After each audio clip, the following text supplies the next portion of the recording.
There is a new king. PPJ, your people are into dragons. What do you think of dragons? Oh. What the fuck? Was that Liu Kang? Yeah.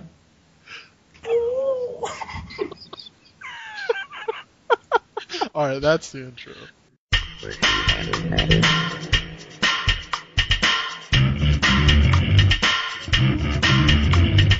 Gather around, folks, and let's shoot the shit with K7 slips and 16-bit. They are the katana of the Midwest, the scorpion of the U.S., the cabal of the internet, and don't forget the special guest, KTP. Comet Tune Podcast, now don't tell me that you never heard of that. It's official, it's the original. All imitations are just pitiful. Grab some food and get ready to go. Turn up the volume, cause it's time for the show. The champ is here. And you can't see him. Yo! But you can hear him. This is episode, what is it, 35? 35. It's 35. And our guest is the NEC Injustice champion. We got GGA, Pimpimjim. Yo, what's going on, guys? Whoa. Hey, what's up? Yeah. Clearly Asian. Clearly? Is Wow. that some reference to, like, my eyesight? I mean, just that voice What? you just used. Immediate racism. 30 seconds in. Let's just get into it. Do you feel that Asians are just better at fighting games? Do you feel like you've done your brothers justice by winning? Are I you think like I'm when you won? You're disgraceful. just like, that's right. Hold that. My race owns everyone. I mean, not really. I mean, I don't even consider myself a true Asian. Like, I'm a fraud Asian. I don't even speak my own language, so it's kind of different. Well, I mean, the blood still courses through your veins and everything. Is PPJ the first Asian to win Injustice? No. Or what about NRS games? Well, NRS games, there's Justin Wong, one PDB. Yeah, that's true. But after that, I was thinking about this, and I can't think of anything. Then, like the Toronto stuff, those shite locals and TDT where Neil Russell won a few of them. Neil Russell's Asian? Yeah, he's he Filipino. is. Yeah, he's Filipino. Those don't count. Oh, okay. I think he might be the first. So Okay. just Jay Wong and then me, so that's pretty cool. Yeah. So you have something in common with Justin Wong. Yeah, both champions. He's fucking fat and I'm fucking too thick. He's like getting fatter and fatter, man. He's like that girl in the Willy Wonka movie. Oh, was it Violet? I think that. I don't know. Violet Beauregard? Veruca Salt. Oh, yeah, Veruca? I don't Is it remember. Veruca? I think it was Veruca. Wasn't that a band, Veruca Salt? Yeah, that's a in the band. 90s. They're in an episode of Buffy. Are you serious? Yeah. They were Why do kinda you tight. know that? Everything about Buffy. Why do you not reference them by their song, but reference them that they're in a fucking Buffy episode? Because I know Buffy better than I know their fucking band. Jesus Christ. They sang that Seether song, didn't they? They did. That was a good song. Yeah, it was about her cat. Was it? Yeah, the Seether is about her cat. Stupid. Can't fight the Seether. Yeah. The All Seether right. is neither big nor small. Alright, so let's talk about NEC. Yeah, this falling yeah. off the rails. Describe describe your NEC experience and what was it like to win? Well, I was sent, or I should say I sent myself as a scout to see how our scene stacked up with everybody else. And essentially, as a scout, I failed because I didn't really get a ton of casuals in, but I ended up winning anyway, so hold that. Who did you play casuals with? Well, let's see. The Friday that me, Revolver, and Furlise arrived, we went to the casual room. And the first dudes I played were, I think, 2 dudes from Maryland. One of them was, no offense, like he was a jobber, and the other one was pretty good, like pretty good Green Arrow player. How do you say no offense? Jobber. Suck? Yeah. I mean, he's pretty cool, like they're both cool. An underneath guy. Yeah, you know, maybe Ham not and quite a acre. jobber, but like a Contaminate. little bit above that, you know. A journeyman. Yeah, journey. That's awesome. And then I played his Green Arrow, and he got mad because both times he tried to hit me with super. The first time I supered out of it, and the second time I backdashed it, and he got mad. So I was feeling myself. How can you super out of a super? Wouldn't his super hit your super first? So therefore your super is negated? Well, I think he did Green Arrows like back 1-3 into super, and then for some reason I supered right away, and I Yeah, guess remember my when- invincibility frames overran his, and I fucking. Oh, so your super came out before his? Yeah. Remember when Jim did that? The arrow like launches. Yeah. Remember Jim did that? That sucks. Then I played AK Elite Goomba, and he beat me like 5-2, and I got kind of emo, but he knows that matchup because he plays straight pound. And Dark Steel was watching, he's like, yo, let me get in, I'll show you how to do this shit. And he gets bodied too, like, same score. Oh well. And that's So is all I Wonder played. Woman just good against Hawkgirl? They say that she beats her 6-4, and Who's they? well, Goomba and I guess everybody. Who's everybody? What are you talking about? Why don't you say? I mean, I agree too. Like she negates her back two and stuff, and her instant air, whatever dive, whatever the fuck she has, negates all my air options, and she has waste stuff or beat out down one mace charge, and I can't really do anything to her on wake up. So I don't know. All right. So tell us about the tournament. Like, I mean, you had undoubtedly the most ridiculous pool. Were you Yeah, we freaking didn't- out, or We didn't get to see any of it. Yeah, we didn't get to see any of it, but Yeah, that shit was recorded, but like, alright, that Saturday morning, I was like fucking, when they announced they put like Forever King and Jupiter and, excuse me, Chris G in my pool, which he no-showed, but still, I was on Voxer, I was voxing Newbie Sauce, like, yo, this is bullshit, why am I always stuck in these pools? He told me, always calm down, you got this free, whatever, fuck out of here. Same thing happened at final round, and look what happened there, you know, winners. So I said, alright, just take a deep breath, whatever. My first opponent was PTH Flippin' Flavors Aquaman. I beat him 2-0. I was kind of feeling myself. I was getting used to monitors and stuff. My controller wasn't fucking up, even though I didn't take out my analogs, much to everybody's dismay. Of course you do. You all bitched about that. Yeah. Then I played second round. I played against the same guy who I bodied the day before, that one guy from Maryland. He played Raven against my Lex. I beat him 2-0. So, no, I was 2-0. I was in winners. Then I was waiting for a long time. And Darth Armor said, yo, you're going to play Jupiter next. I'm like, oh, shit. So, Jupiter had beat Forever King. yeah, he just beat King. He was fresh off that win. So, like, oh, shit, this might be trouble. would you have rather have faced Jupiter or Forever King? Were you hoping Jupiter won? I was hoping Jupiter won. Like, I was talking to Revolver about this because he thinks Lex Luthor beats Manhunter. I'm like, alright, I can maybe see that. So, because I was watching like the archives of the break where he beat Jupiter.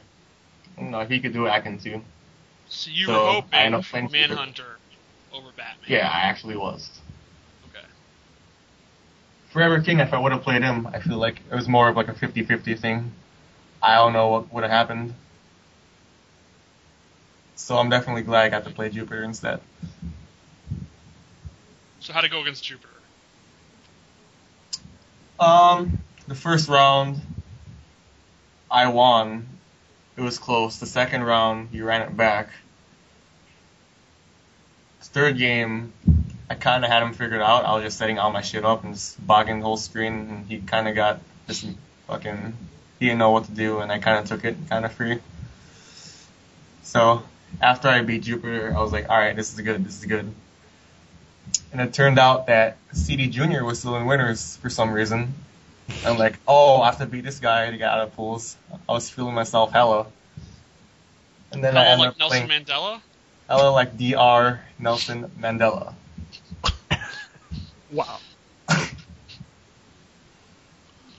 Then I played Junior, and he's like, yo, I don't play this game. Yo, real talk. Who do you Don't use? game. Time Minion. Who did he use in that match? So at first it was Zatanna versus Zod. He didn't know what was going on. I beat a Zod. Then he decided to switch to Batgirl. And then I beat him 2-0. It didn't really help him.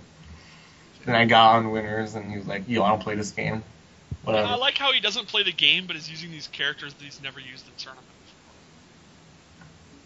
Yeah, I didn't even know he played either of those characters, so I thought he was going to use like Wonder Woman or Superman. Yeah, if he doesn't play, then how the hell does he know how to use these characters? Well, he tells us he doesn't play. Who's Maxter playing with then? Lobo. Or you mean I mean- online, I Is he guess. training with? He's just playing online. Who knows? Can you please stop saying you're not playing? Either. What's worse, the dudes that don't play and like don't support the game, or the dudes that play and then tell you how much they don't play? I'd have to say it's the guys that tell you how much they don't. I don't play. I mean, I don't play this game. It's the option select. Like, why? How are you in the tournament playing the game if you don't play the game? What does that mean? Why would you enter? Right. I'm just here to support the game. What? The tournament wouldn't have ran if you weren't there? Like, that's. I mean, I guess he put in $10 for you. Whatever. It's kind of disrespectful. Yeah. So anyway, so that puts you in. You won the pool. Yeah.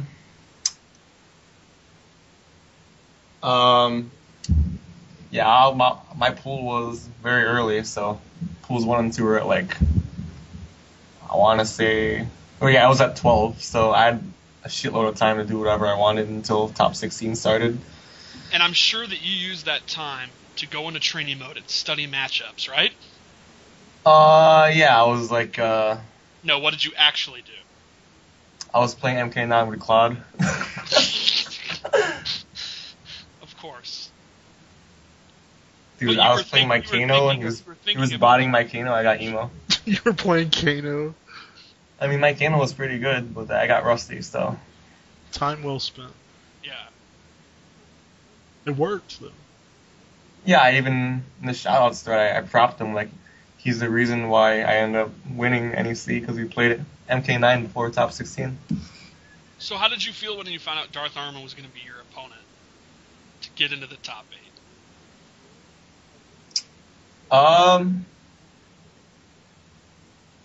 It was sort of like Forever King. It was like 50-50, because the Batman matchup is one that I would rather not play.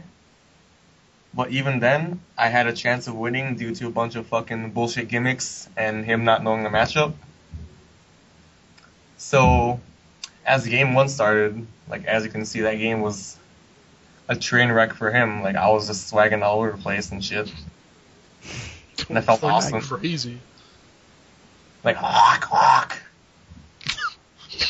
And then he teased a switch to Bane.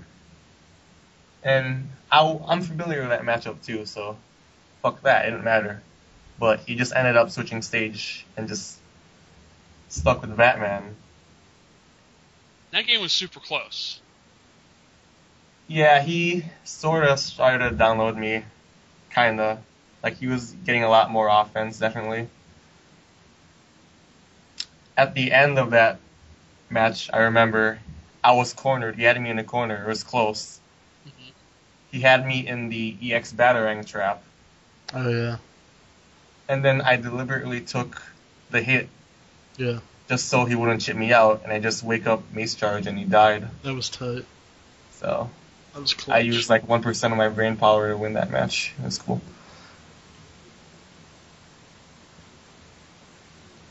So at this point, you've made top 8 on the winner's side, and you've kind of achieved everyone's expectations. Like, that was the hope, getting in the top 8. But Yeah, like then- at that point, Yeah.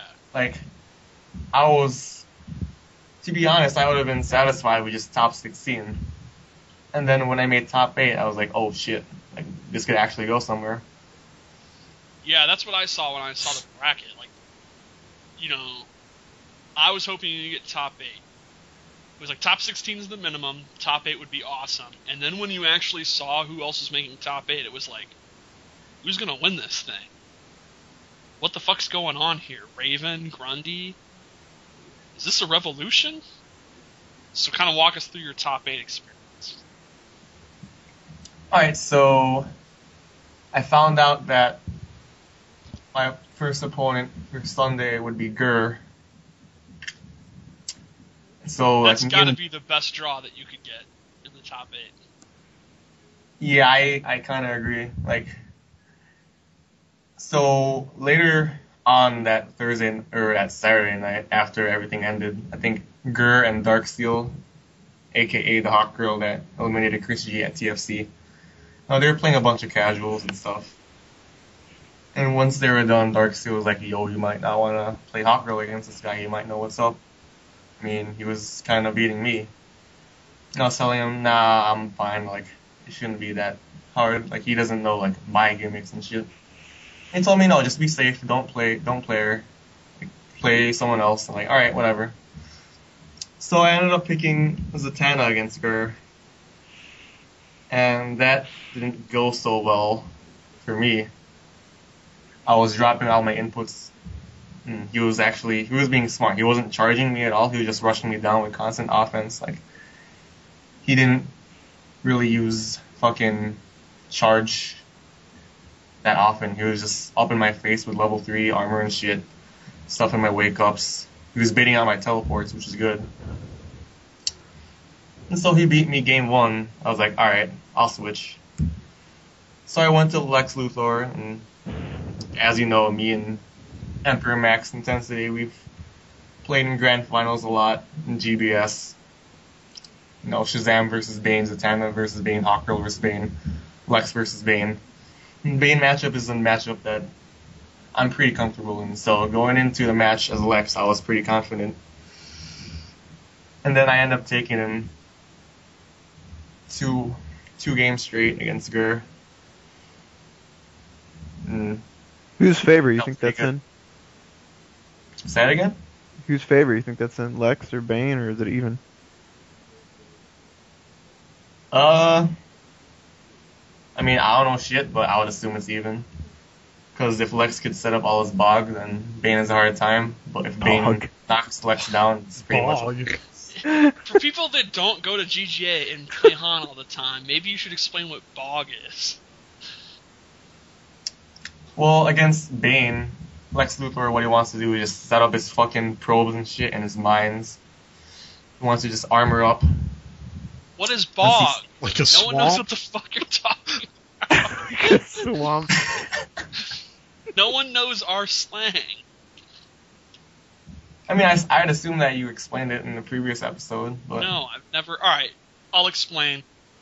You know when there's a ton of shit on screen and it starts slowing the game down? Oh. In development, in the industry, that's called bog. And Han is notorious with Cyrax, all that shit he has on screen. The game starts bogging like crazy, especially on PS3. Or you know when it's like Freddy versus Kenshi and they're doing their shitty particle effects and it's like it starts bogging hella. At GGA, because Pete causes this constantly, we call it bog. So when he's got all that Lex shit on screen, it's bogging up the game. So it's a strategy to slow down the fucking game. He's not intentionally slowing it down. I mean, that's the joke. Like, he's obviously not actually trying to do it, but it happens. He's bogging it up. Bog. That's gonna get over. Yeah.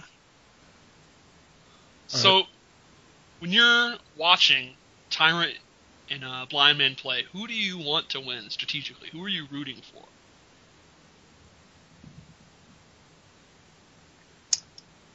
I was sort of rooting for Tyrant to win because I know for the most part he only plays Grundy and his alt Superman. And as Hawkgirl, I'm comfortable with both those matchups. Because everybody says Hawkgirl beats Grundy like whatever 9-1, even though it's probably a lot closer. It's only like maybe 6-4. And Superman's probably a 5-5. So I definitely wanted Tyrant to win.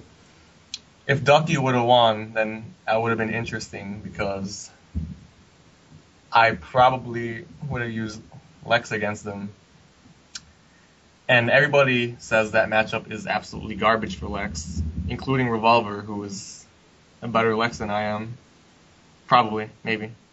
Even though he'll tell you that I'm better, but whatever. BD Mao's the best Lex. BD Mao. What about Fab? I heard he was the best Lex. What? Do you still Fab, play? yeah. Why see He doesn't Fab? play anymore. I heard he was the best. Yo, the That's break. get out of here. Isn't like Bronson calling him out in Tekken and stuff? Probably. He gets called out all the time. Yeah, he gets called out constantly. He Fab. bitches out about stuff. So, Tyrant did win, and that went very well for you. Then you're sitting in grand finals, and at that point, we're all like, so he's actually going to win.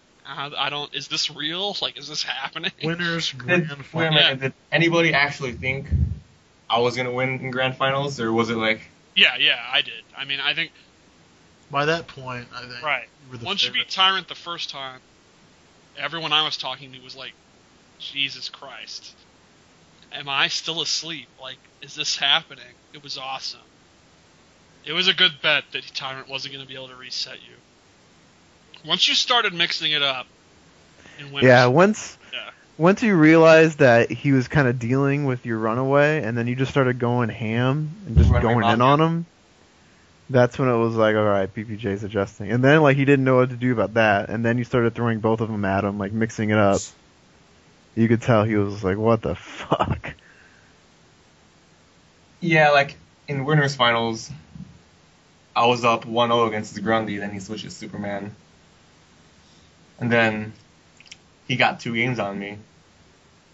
But at that point, when it was 1-2 in his favor, I didn't really give a shit. Like, I was like, my mentality was, yo, I'm gonna win this still, I don't give a fuck. And I just adapted, and I took it to him. And I won that. What And did then you grand say? final- What did you say during your pop-off? Oh, that's right, nobody really Yeah, heard. no one could hear what you said. I basically said, yo, I thought Chicago was free, hold that. Oh, yeah. That's tight. Yeah, so in grand finals, like, I was thinking, like, alright, maybe he has some sort of game plan against me now. Maybe he'll adapt to me better than he did before. But it ended up being even worse than before. I beat him 3-1.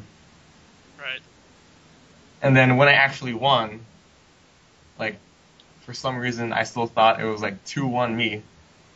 And I didn't even realize that I won. I was just like staring at the screen for like 10 seconds or so. And the fact that the commentary wasn't really hype didn't help that fact either. Like, So you could hear the commentary? No, I couldn't hear him. That's the bad thing. Like, they're supposed to be like fucking ape shit if I won, but no, everybody was silent. Yeah, the except crowd or crowd. something supposed Kind of. to. It was kind of anticlimactic. So you weren't like counting the games as you played; you were just playing. Nah, I was just playing. I don't know what's going on. I was just playing. That's honestly the best way to do it.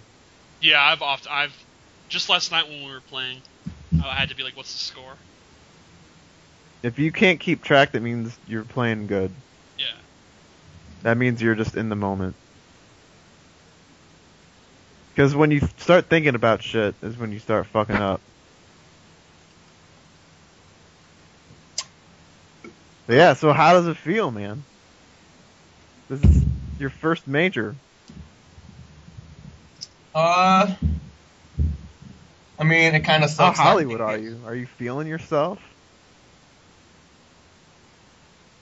I mean,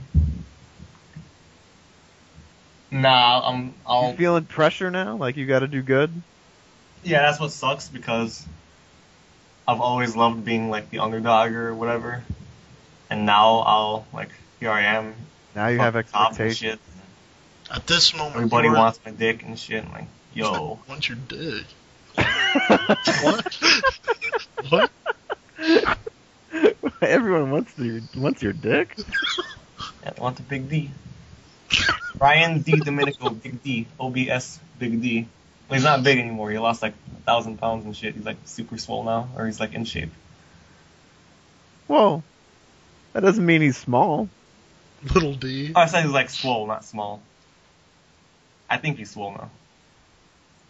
Do you think if you get fat and you get a fat dick, and then you lose all the weight, do you lose your fat dick? What? That might be the intro. I mean, that's the fat man's theory, isn't it? I've never heard that. I don't know any about this shit. I've never heard of this shit. Well, Yeah. you're young. It's all you, Sliv. Still fetus. I don't know any of this bullshit. So, you can no longer pretend to be the underdog.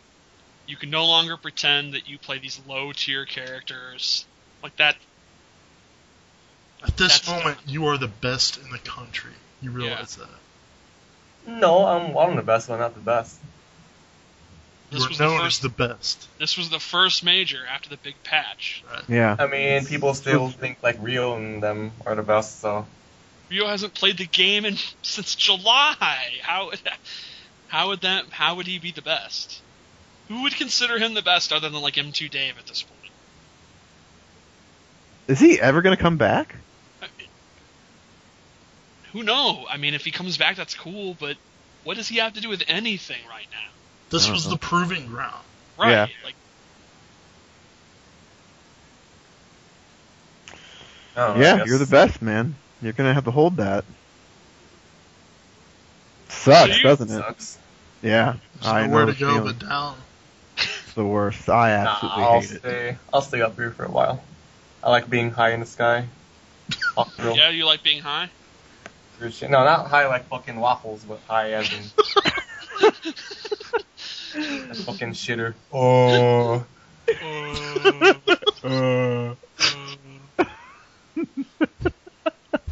Why do we see that? Please. So you really don't seem to have gotten any more in Hollywood. I was thinking, God, PBJ is going to be unbearable now. But then you came back to GGA and you're still weird as fuck, but you're not any different than before. So this Yeah, I hasn't don't like to changed. get it. Like, I don't want to get all that glory in my head. And like, So you I don't only really wanna- I know. Yeah. Who goes around and tells waitresses that he got top 8 at Evo one time. Twice. Twice, so sorry. But then he proceeds to say, I'm kind of a big deal. Like, they're supposed to give a shit. Well, you did get a free meal at Tony's out of this. We told the owner, Tony Jr. yeah, Tony Jr. like, yeah, I'll pay for your Yeah, shit. Like, that was that was tight. awesome. I Yeah. give him props. I thanked him. That's cool. What was better, the free meal at Tony's or the trophy? Ooh. Fuck. Oh shit. I'd say the trophy. I mean, you do often eat that food at Tony's and go, oh, God, shit, while eating. You are really... Dude, I only said that to the apple pie a la mode. Bullshit! Yeah, I've seen One you time do they that. just brought the bread out and you're like, oh god, you're Yeah. nutting yourself over bread. Dude, when you see that fucking black streak on the bread, Yeah. you know. At Tony's, It's good. when it's shiny and there's that black streak, you know it's totally fresh. And you know it's going to be... Dude, Tony's Fresh bread bread. is fucking godlike, man. Tony's bread is amazing. I don't know what the hell. Tony's Diner, I don't know what they're doing to their fucking bread, but it's good. Yeah, I Sometimes that's why I only get mozzarella sticks sometimes. So I'm just like, man, fuck that. I'm just gonna eat all this fucking bread. Yeah. It's super good. So, leading into NEC, like, let's talk about early in this game's life. You first started playing as Raven. What attracted you to Raven?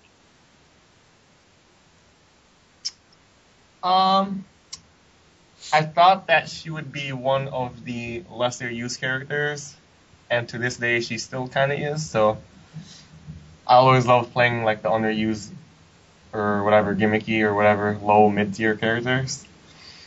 And then her playstyle was kind of like a better version of Ermax, who I enjoyed playing in MK even though I didn't really use him. And I always liked that she had like her demon sense, a completely different set of special moves. So I stuck with her for a while until Evo, which I sort of got bodied. Well, I definitely didn't play as well as I wanted to. And then that's when I realized, alright, maybe this character doesn't really suit me. Like, maybe you can't really play, like, crazy ass with this fucking character. With Raven, at least. GGA has been infamous for being character specialists, character loyalists. We're the guys that we have our one main, and we go through all the bad matchups, and you've taken a different approach. So you decide not to just main Raven, but instead to have a team of characters. This is a conscious decision that you made, or, like, tell us what really happened here after Evo. Like, why Shazam, Zatanna, Lex, Hawkgirl, what happened here? Initially, like, right after Evo, the plan was I was still gonna main her, but just, like, level up a lot. But at the same time, like, there was a bunch of other characters that I wanted to mess around with and potentially use. Like, if you all remember, I did mess around with Lex Luthor a bit. Like, at Tourney, where I used him against Jeremiah, I won a game, and then he still ended up beating me. Yeah. And I played Lex in the demo, too, when he had that broke-ass Infinite 2-1 Lance Blast cancel. And I always thought he had a really cool playstyle with all his Cyrax-style setups, except not as broke. So he's really cool.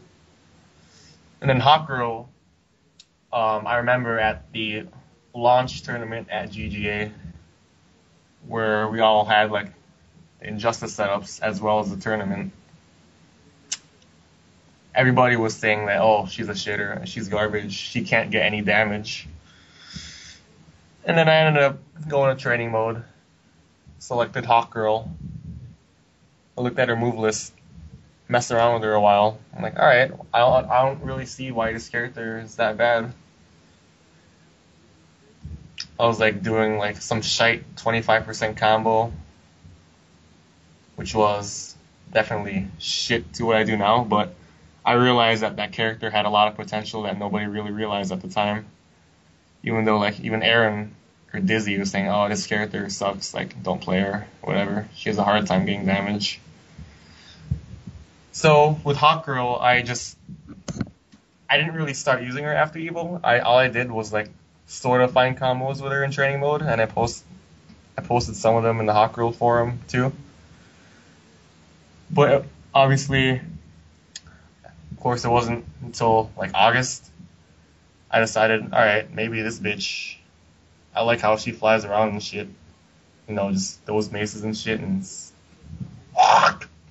makes charge all over the place. And I always loved, like, she had a lot of swag combos, too. So I dabbled and dabbled. Messed around with her. Messed around with Lex Luthor. And then the first tournament in which I actually debuted them was, I think, the first Godlike Sundays in the beginning of August, I think. It's in Indianapolis. That's their... Yeah, I think it was me, Newbie Sauce, Hruza, and I think Waffles. I don't think you were there for that one. No, I wasn't there. Waffles went, yeah. Yeah. And it went well, I guess. This little experiment I had. I got third. I used Lex and Hawkgirl all the way, no Raven. And then around that time, that's when GGA announced the Ghost Battle series, the weekly tournaments. And I decided this will be a good way to maybe, mess around with these characters in a tournament setting. And then the first Ghost Battle series, I don't remember. I don't know. I don't.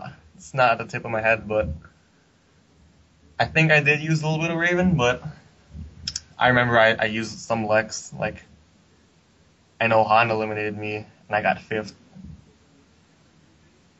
Lex. I don't think I used Hawkgirl for that tournament. I'm not sure. Yeah, I can't remember. I know you used Hawkgirl against me on I think the second week. And I remember you used almost all Hawkgirl at Chicago Heart, which is very shortly after Ghost Battle started. Yeah, Hawkgirl. I think Chicago Heart was, if I'm not mistaken, that was right after Ghost Battle Series number 2. 2? Yeah, something like that. I think, yeah. And I ended up winning that, surprisingly, with almost all Hawkgirl. And then maybe a few matches with Zatanna, like against Dizzy and I think one other guy. Yeah, I think you used Zatanna against Dizzy the first time. And then in Grand Finals you used Hawkgirl against him, I think. Yeah, didn't your Zatanna beat Dizzy? Yeah, it was Zatanna versus Flash. Yeah, that's right. That's right. Then you used Hawkgirl against me, and then kept Hawkgirl against his Aquaman. Yeah. So basically, you've been using this team. Well, and then Shazam was added a few weeks in there, too. Yeah, like in October. Right. But the cool thing about that Chicago Heart tournament is that Game Pazzo was the first venue. Like, it was my first tournament ever. Like, my first local was, it was a small local called, I think, League of Fighters Invitational. Yes. In November 2011. And I saw on, like, TYM and stuff that GGA and a few other guys are going to this tournament. I think, like, HD Cloud Strife, who got, like, second at MLG, whatever, like, Rio bodied him or something. He was going to be there too. HD Cloud Strife is this Kung Lao Online player who talked a lot of shit, and he went to that shite MLG that Rio won for free. Remember that one? It was, like, the same week as Summer Jam. And he talked a lot of shit, and Rio bodied him, like, free. And then some dude that hosted that was like, he had a poster and everything. He's like, HD Cloud Strife, top MK player, second at MLG, will be in attendance. And he got bodied. He got bodied by like Jeremiah and Pete Stryker or something. Jeremiah Shiva. That match has to be like 8-2. And he's never been seen since. What was up with that MLG? That was like before they like picked us up too. Yeah, it was this weird proto MLG where like you had to go. It was based on a win streak or something. Whoever got the biggest. It was a small. Yeah. So anyway, Game Pazzo was your return, and that's like the first tournament you won. Yeah, it meant a lot to me because in 2011, I ended up somehow being undefeated up until Grand Finals, in which I played Aaron, Dizzy. And then he ended up, I think, 6-0ing or 6-1ing me. And I was kind of emo, but I was even more emo because NRS was there. Like, I remember Paulo and Hector and I think Brian LeBaron was there.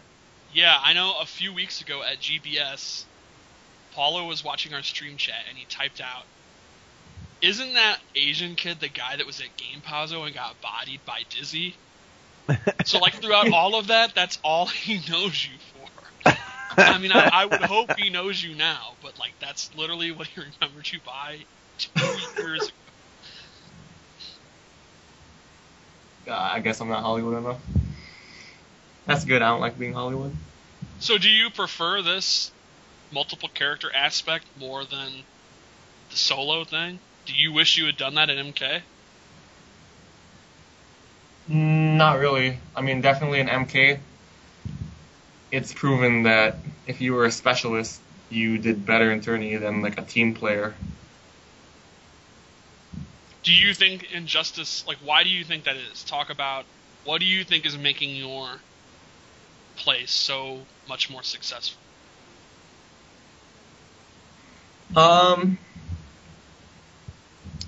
don't know. I feel like in Injustice, like it has its own kind of different depth than MK. Like it's hard to explain, but it allows you to play like more than one character, and you could still like do well with all the characters that you play. Unlike in MK, where if you were a specialist, like you had to know all the frame data, all the matchup knowledge, all the ins and outs and stuff with your character in order to do well. If you played more than one character in MK, except for like a few people, like I guess Forever King and some others, then you would have like probably got bodied with your team in tournament. But since Injustice is a different engine and like a whole completely different game than MK, it's more like I feel like there's more universal like similarities between the characters. Like for example, like whatever the back 3 jump 3 combo formula is just an example. Like that's a shite example, but there's a lot of other examples I just can't think right now. Slips, you've talked about this a lot. Like, what do you think? What do you mean? We've talked about this a lot. Like, why do you think multiple characters...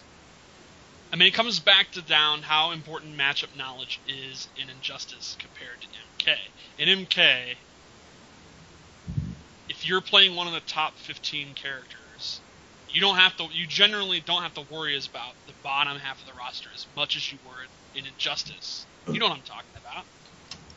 I just think it's just because Injustice is more balanced. Yeah, like definitely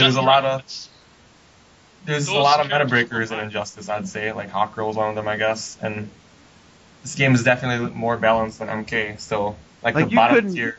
You couldn't use a team of bottom tier characters in MK. Like you couldn't have Baraka, Striker, and Noob as a team and try and counterpick, the upper mid or the top tier. Like if you use the bottom half of the cast, you might as well not travel. Whereas in this game, the bottom half of the cast, I mean, I think even if you, even as a character specialist, just using one character, if you're using a bottom 15, you can still probably hold your own pretty well. There might be some hard matchups. And I think the bottom half at MK were so... Like, Baraka, what does Baraka have that no one else has? Nothing. He just sucks. Whereas, no matter what you think about Zatanna, her teleport, her zoning and all that, all those gimmicks stand out. There's no one like her, and there's definitely no one like Hawkgirl, and there's no one like Lex. So there's more of an incentive to play those characters there than would be in MK, where Striker is just absolute trash. There's nothing good about Striker. Yeah, every character has their own signature. Right. Yeah, there's nothing bringing him to the table. I think like having the traits and shit like that makes you have to know matchups more. Yes, definitely. Yeah. Every character has something to bring to the table in Injustice. Whereas in MK, the bottom half are just pretty If you haven't played like a good Lex, you don't know how to deal with that trait, you're fucked. Like if you took this Grand Finals in MK, if you had Tyrant playing his Jax versus a Kano, Tyrant wouldn't know. I'm assuming Tyrant doesn't know the Kano matchup at the highest level. He's still gonna body any Kano player in the world. Let's not stand on ceremony here. Jax's Tyrant is not gonna lose to a Kano player. But in this game, he didn't know what the fuck was going on with Hawkgirl, and it really cost him. So there's definitely more hope for those kind of characters. They stand out. Because all her shit's safe.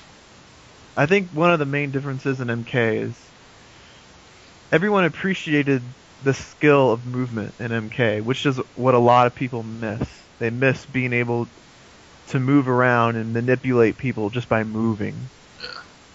And that takes a lot of skill. The amount of dash blocking and counter poking was like considered the skill in MK.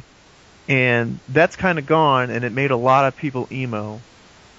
But I think what balances out is that the game is so much more balanced than Injustice that it kind of counteracts the skill that people are missing. It's like maybe it doesn't take as much skill, but the fact that every character has got its own brand of fucking bullshit, it makes the skill comes in matchup knowledge because there's so many different matchups, there's so many different characters that bring something to the table. The skill in Injustice is the matchup knowledge. Like, how well do you know the frames? How well do you know the guard stun to punish a move? How well do you know how to blow up this special move? It's pretty much the first layer in almost every match is, I'm going to use these special moves, and let's see if you know how to deal with it. And if you can, then you get into the really fun stuff of, okay, he knows how to deal with special moves. Now we gotta kind of play a somewhat type footsie game of, is he gonna jump? Is he gonna dash? Is he gonna jump back? Is he gonna sit there? Is he gonna poke when he sees me dash? Is he gonna preemptive jump? Like, that's when the mind games start coming, and that's when the game starts getting really fun. So, I think that's the big draw of Injustice right now, is every character's so cool. It's not a surprise that the people that when they first started off and they picked a character and they weren't liking that character, and then they went to a different character that was more fun to them, that was more important than winning. And I think that's why. It's because I really like the way this character uses it. You don't have to worry about learning the engine as much when you're just having fun doing like their gimmicky stuff, and then you find out how people get around it, and then you find out how to beat that. So it's like each character is like its own different game altogether, and I think that's pretty cool. I think that's a really cool part of the game. Slip's dropping that knowledge. No, it's absolutely right, and that's Yeah, what we're it makes seeing sense. in tournaments since this patch. And some of the stronger characters in the game didn't have to deal with that. Their standard game was so strong, it doesn't matter if you don't know the Hot Girl matchup, 70% in the corner is a goddamn pretty good equalizer. Yeah. 4-2-3. Right. Yeah, now since everything's kind of evened out, it's like playing Aquaman is totally different than playing Hawk Girl. Playing Hawk Girl is totally different than playing Frost. Playing Frost is totally different than playing Doomsday. Playing Doomsday is totally different than playing Batman. Playing Batman is totally, like, every single character is like a whole different game. It's awesome. I love it. I think it's amazing. So that being said, do you think, like, when people figure out the Hawk Girl matchup, she won't be as good? No, because I think she's got everything. Right. I mean, I think she'll be even better once we flesh out the other matchups. Actually, She's got it all. Like, there's once, like, we Hot Girl players, once we figure out how to get past like our bad matchups, like mostly the zoning matchups like Cyborg and Zod and Sinestro, like once we get past that, I feel like there's nowhere to go but up for us. yeah, it'll even out. I mean, PPJ, it's not some fluke thing. He was the #1 seed the first season. I feel confident in the Hawk Girl matchup, and you still beat me half the time. I feel confident against Lex. We always have good games. Like, we know the matchup here. Yeah. It just, you keep developing her game. Like, it's not... Yeah, like the last time I played PPJ in casuals, like it was going back and forth. I was starting to punish some stuff, and then he started doing some things. Like he started doing more like Wing Evade 3, and I remember like looking at it and I would be like, man, like I don't know what to do about that move.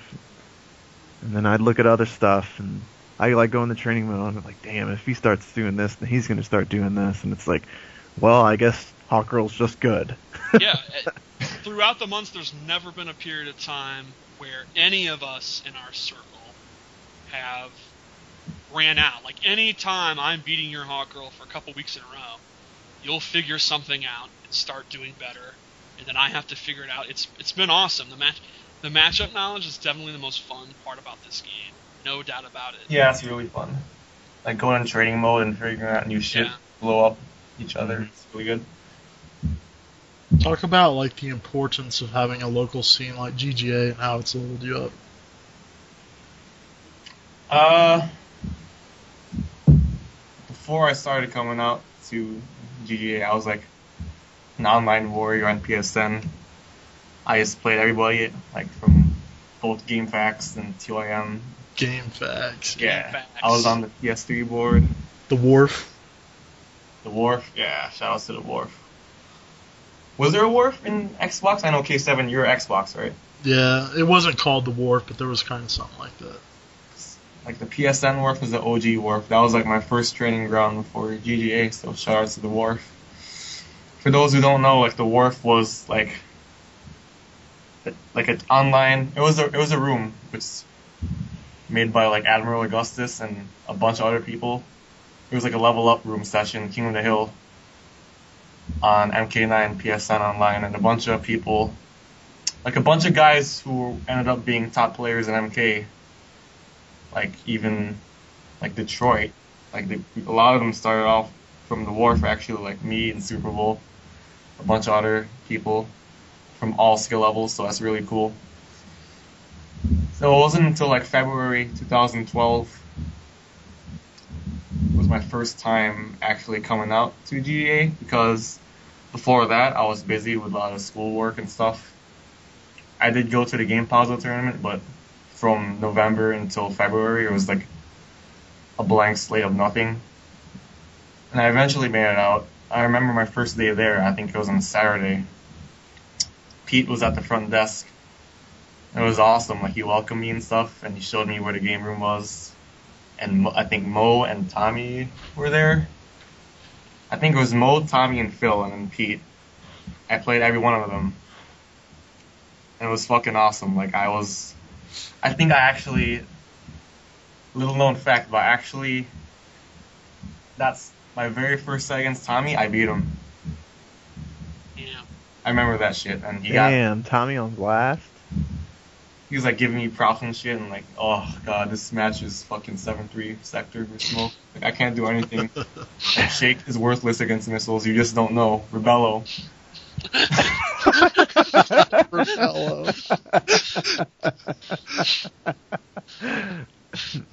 So Tommy was Tommy the first time you met him. Yeah, it was. Yeah. Well, the second time I met him. First at Game Power though. He actually beat Aaron that one time. It was awesome. That's right, and then he lost to Jeremiah Shiva. Yeah. Oh my Yeah. god. The one time he actually beat Aaron in a tournament, he went on to lose to Jeremiah. Shiva. Yeah. Shiva versus Oh, Smoke. Tommy. Not like this.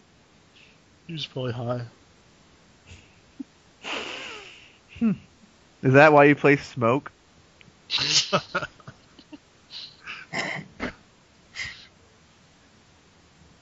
So anyway, basically, like, yeah. Anyway, go ahead. continue. No, what? No, you continue.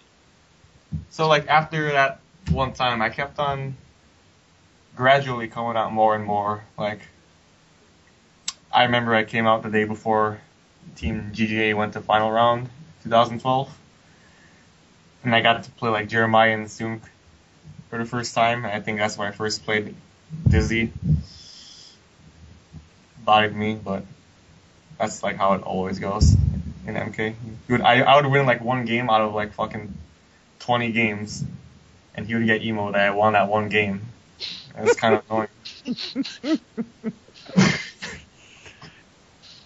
Dude, once you're bodying someone so bad, like, you don't want them to win at all. It's What a true. dick. When you're, like, beating someone really bad, like, for the first 5 games, they can't even get, like, half your bar or something, you're just like, yeah, I'm gonna make this guy quit. And then they start learning you, and then, like, they start adjusting, and it's like, fuck, I need to adjust back so that I can get back to where I was. And then they get a game, you're like, fuck, now he thinks he's good.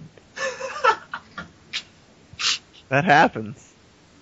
That's probably the reason why he didn't get top 8 in final round, because I won that one game. God damn it! I should have just Yeah, lost. it wasn't Cabal. It was definitely that. So anyway, like throughout that summer, I kept on coming out more and more. And then, interestingly enough, I actually went to CEO 2012. And originally, like, I wasn't really like supposed to go. It just happened that, like, there was a family vacation planned at the same time as the tournament, and it just so happened that the tournament was the same week. So my parents were like, all right, well, that's awesome. Like, everything worked out, and you could go. So it was my first major. It was like, I don't know, like 70 people, I want to say, at CEO MK 2012. And that's where that's where I first met a bunch of people. Like, a lot of the ATL scene was there, like Sub-Zero Smoke Rain, GDF, Beanie Weenies. I met Clint there, Trey Pound, a bunch of people. I met the Florida crew, Big D, some Cuban guy, all those guys. Who'd you stay with that for NEC? NEC, You just went by yourself? No, I stayed with Revolver that Thursday night, and then Friday Did you guys fuck? Say it again? Did you guys fuck? No. What? He has 3 roommates. I don't know. I thought maybe there'd be a stipulation if you have to stay at Revolver's place or something. No. It was That's cool. fucked up. He has 2 cats, and they're both awesome. I think, if I can recall, one of them is Tiki, and the other one is Prince, and one of them is male, and one of them is female. So Revolver likes pussy. Yeah, he's probably secretly bi. He's not gay. Do Those they cats were still- all on me that day. It was awesome. I'm allergic, but I enjoyed it. Fuck that. You enjoyed the warmth? I enjoy the company of cats. I want to own a cat. You enjoyed the affection of his cats? Yeah. It showed me an Cats affection suck. that my mother never gave me. You guys like dogs or cats better? Cats. Dogs. What? Dogs. All the Dogs. I mean, dogs are awesome, but cats are. That's a 7-3 matchup. Yeah. I don't know. It'd be pretty cool if you owned both of them. I want both the dog and the cat. Yeah, And they're a both parrot. cool. Like a gerbil. A gerbil? Ger- Gerbils suck. I like gerbils. Gerbils suck. I'd be like, if I got shrunk, in Honey, I Shrunk the Kids, Hmm. and my pet dog saw me, it would try and help me out. Just like in the movie, when they were about to get eaten in the big thing of Cheerios. Yeah. But if it was if it was my pet cat, he'd probably just fucking eat me. Right. He wouldn't give a shit. He wouldn't help me out in a Dogs time have of need. loyalty. There's a reason Lassie existed. There was no TV show that showed off how awesome your cat was and it saved lives and shit. They don't do shit. Garfield was a prick. Yeah, they're all douchebags. What about Heathcliff? He was a grungy cat, sifting through the dump heaps and shit. I mean, he's poor. So? Wasn't it weird how he got that fish bone and he was happy and it was just bone? Yeah, Yeah. what was that? That was weird. Yeah, Just why gotta would he? eat What would he bones. do with the bone? No meat. Do you remember the theme song? No. I remember Heathcliff, no one should terrorize the neighborhood. Terrorize the neighborhood. Yeah, I neighborhood. remember that. Yeah, that's all I can remember though. Wasn't that show split with another cat? Yeah, there was Like some the other Cadillac stupid Cats cat. or something? Something dumb. Yeah, It he was had a weird. hat on or some Yeah. shit. Yeah. It was He had that dumb. hot girlfriend. PBJ has no idea what we're talking about. He's like, Yeah, I have no clue what the fuck's going on. That girl was hot. That Yeah. female cat. It made her all hot. Yeah, she was pretty sexy. Remember Dumbo's Big Circus? what? No. No. What are you talking? You don't Isn't remember that the Dumbo? elephant? Dumbo the elephant? Yeah. I remember the cartoon. But I remember the movie. It's weird. yeah, the movie. I was The like, movie's whale. weird. It's sad. Yeah. PPJ, do you like anime? That's super racist. Dude, he has an anime avatar. You always post those gifs. Yeah, what anime do you like? I like a lot of anime. Do you like Sailor Moon? When I was a kid, I used to watch it, but I don't remember much. I remember Jupiter is my favorite. What's the best anime?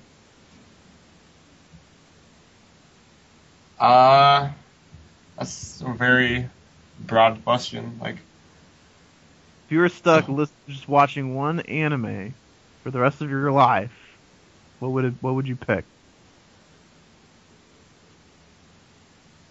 fuck, that's hard. Cowboy Bebop.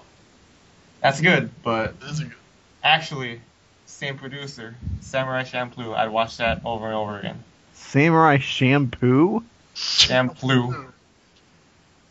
I've seen. It's like shampoo with a C instead of an S, and an L, like loo, like you're in the loo, like taking the shit or whatever.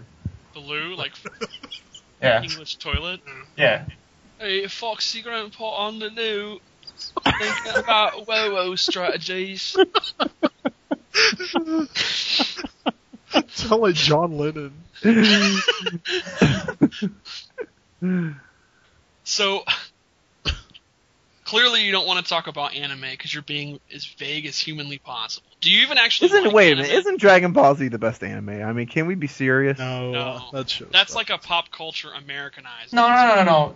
Dragon Ball Z is legit. Like, No. Dragon Ball Z is my Bible. Like, that's my religion right there. Like, That is the shit, man.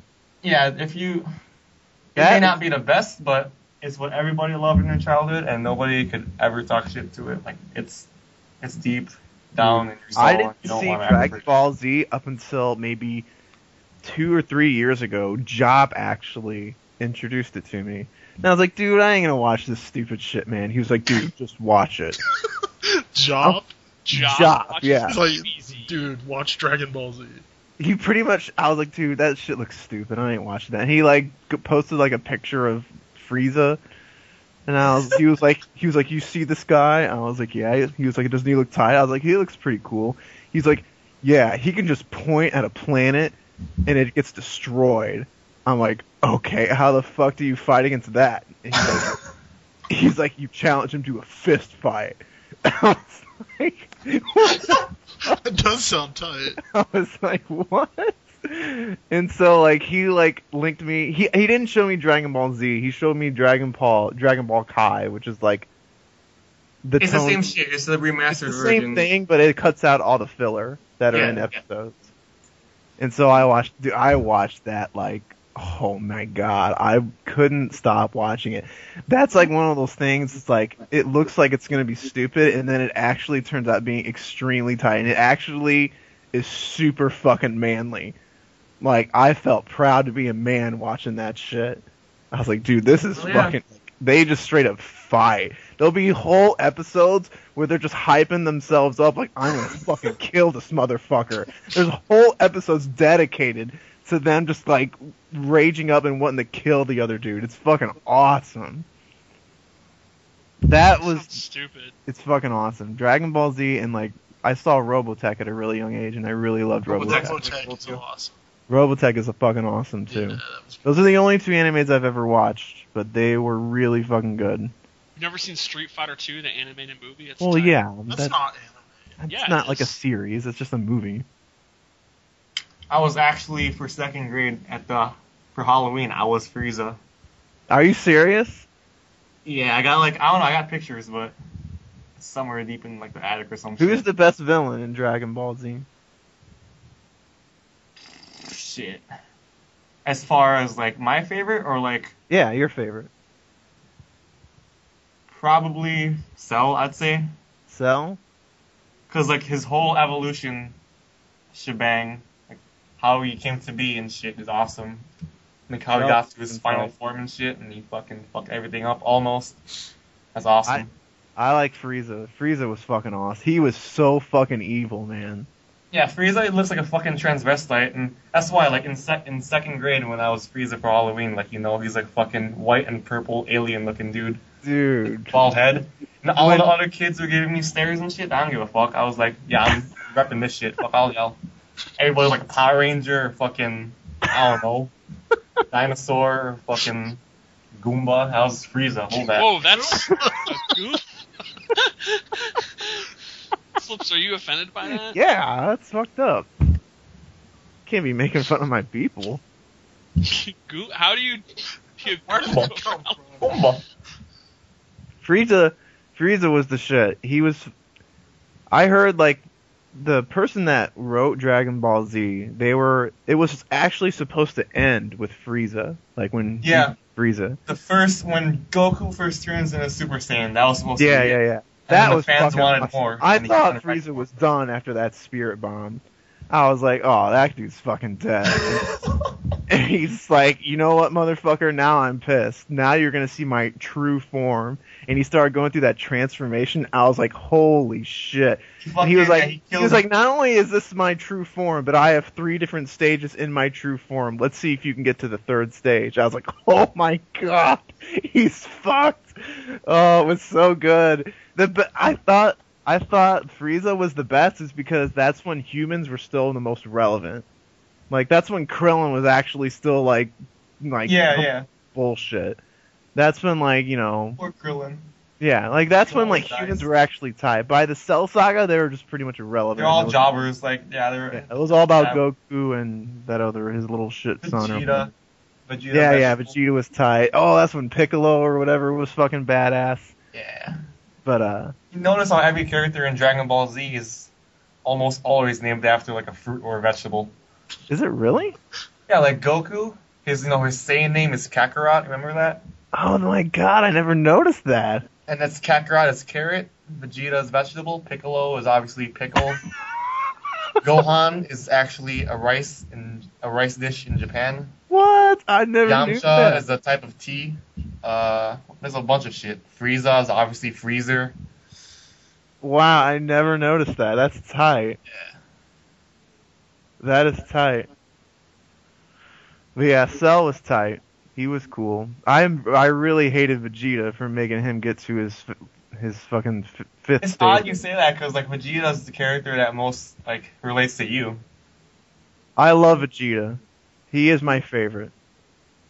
But man, he pissed me off with that shit. How does Slips relate to Vegeta? Because they're both like short-tempered and they're always like the anti-hero badass. Short-tempered or just short? Both. Okay. Like they're like the anti-hero to the main hero. Like, I'm such a fucking badass. Slips is the anti-hero of GGA? I mean, like he plays all the anti-hero characters like Scorpion and shit and Deathstroke. Yeah. Vegeta's tight.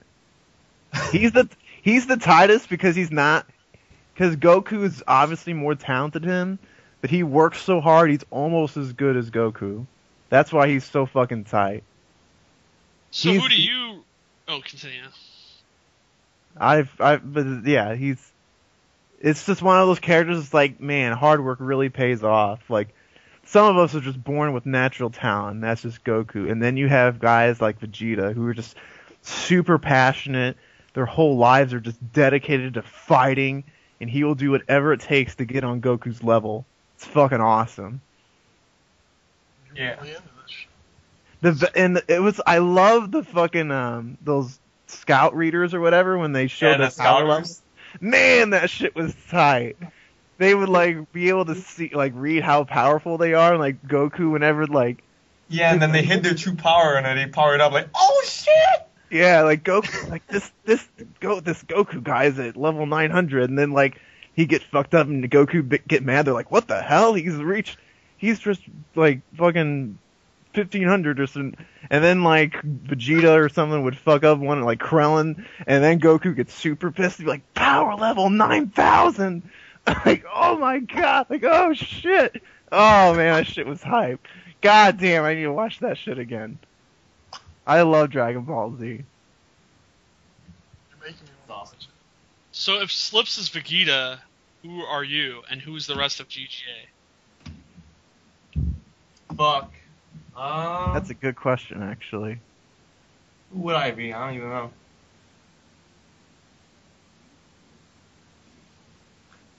Who would Steve be?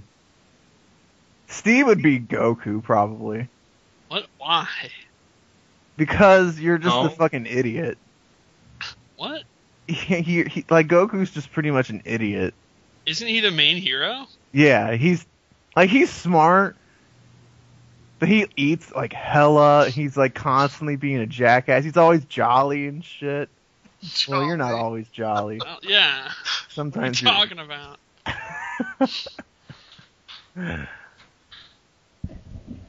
Who would Tommy be?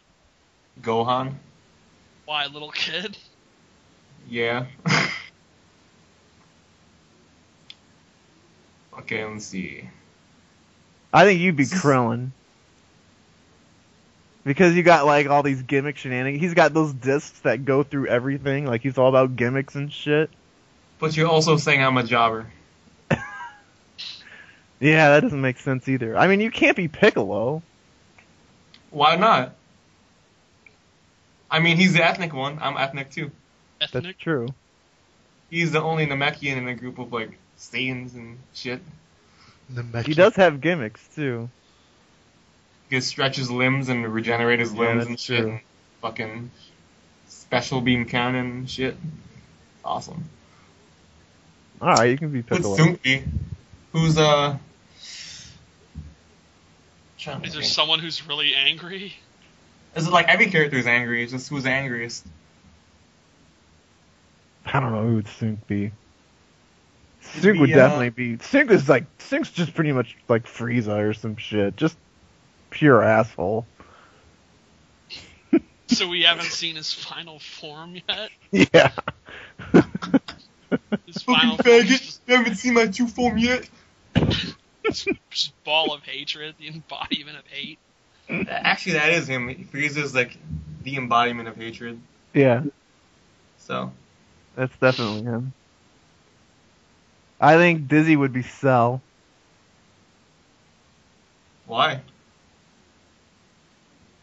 Just like the more like knowledge he gets, the longer like the more he plays, he just gets more broke the more he goes along.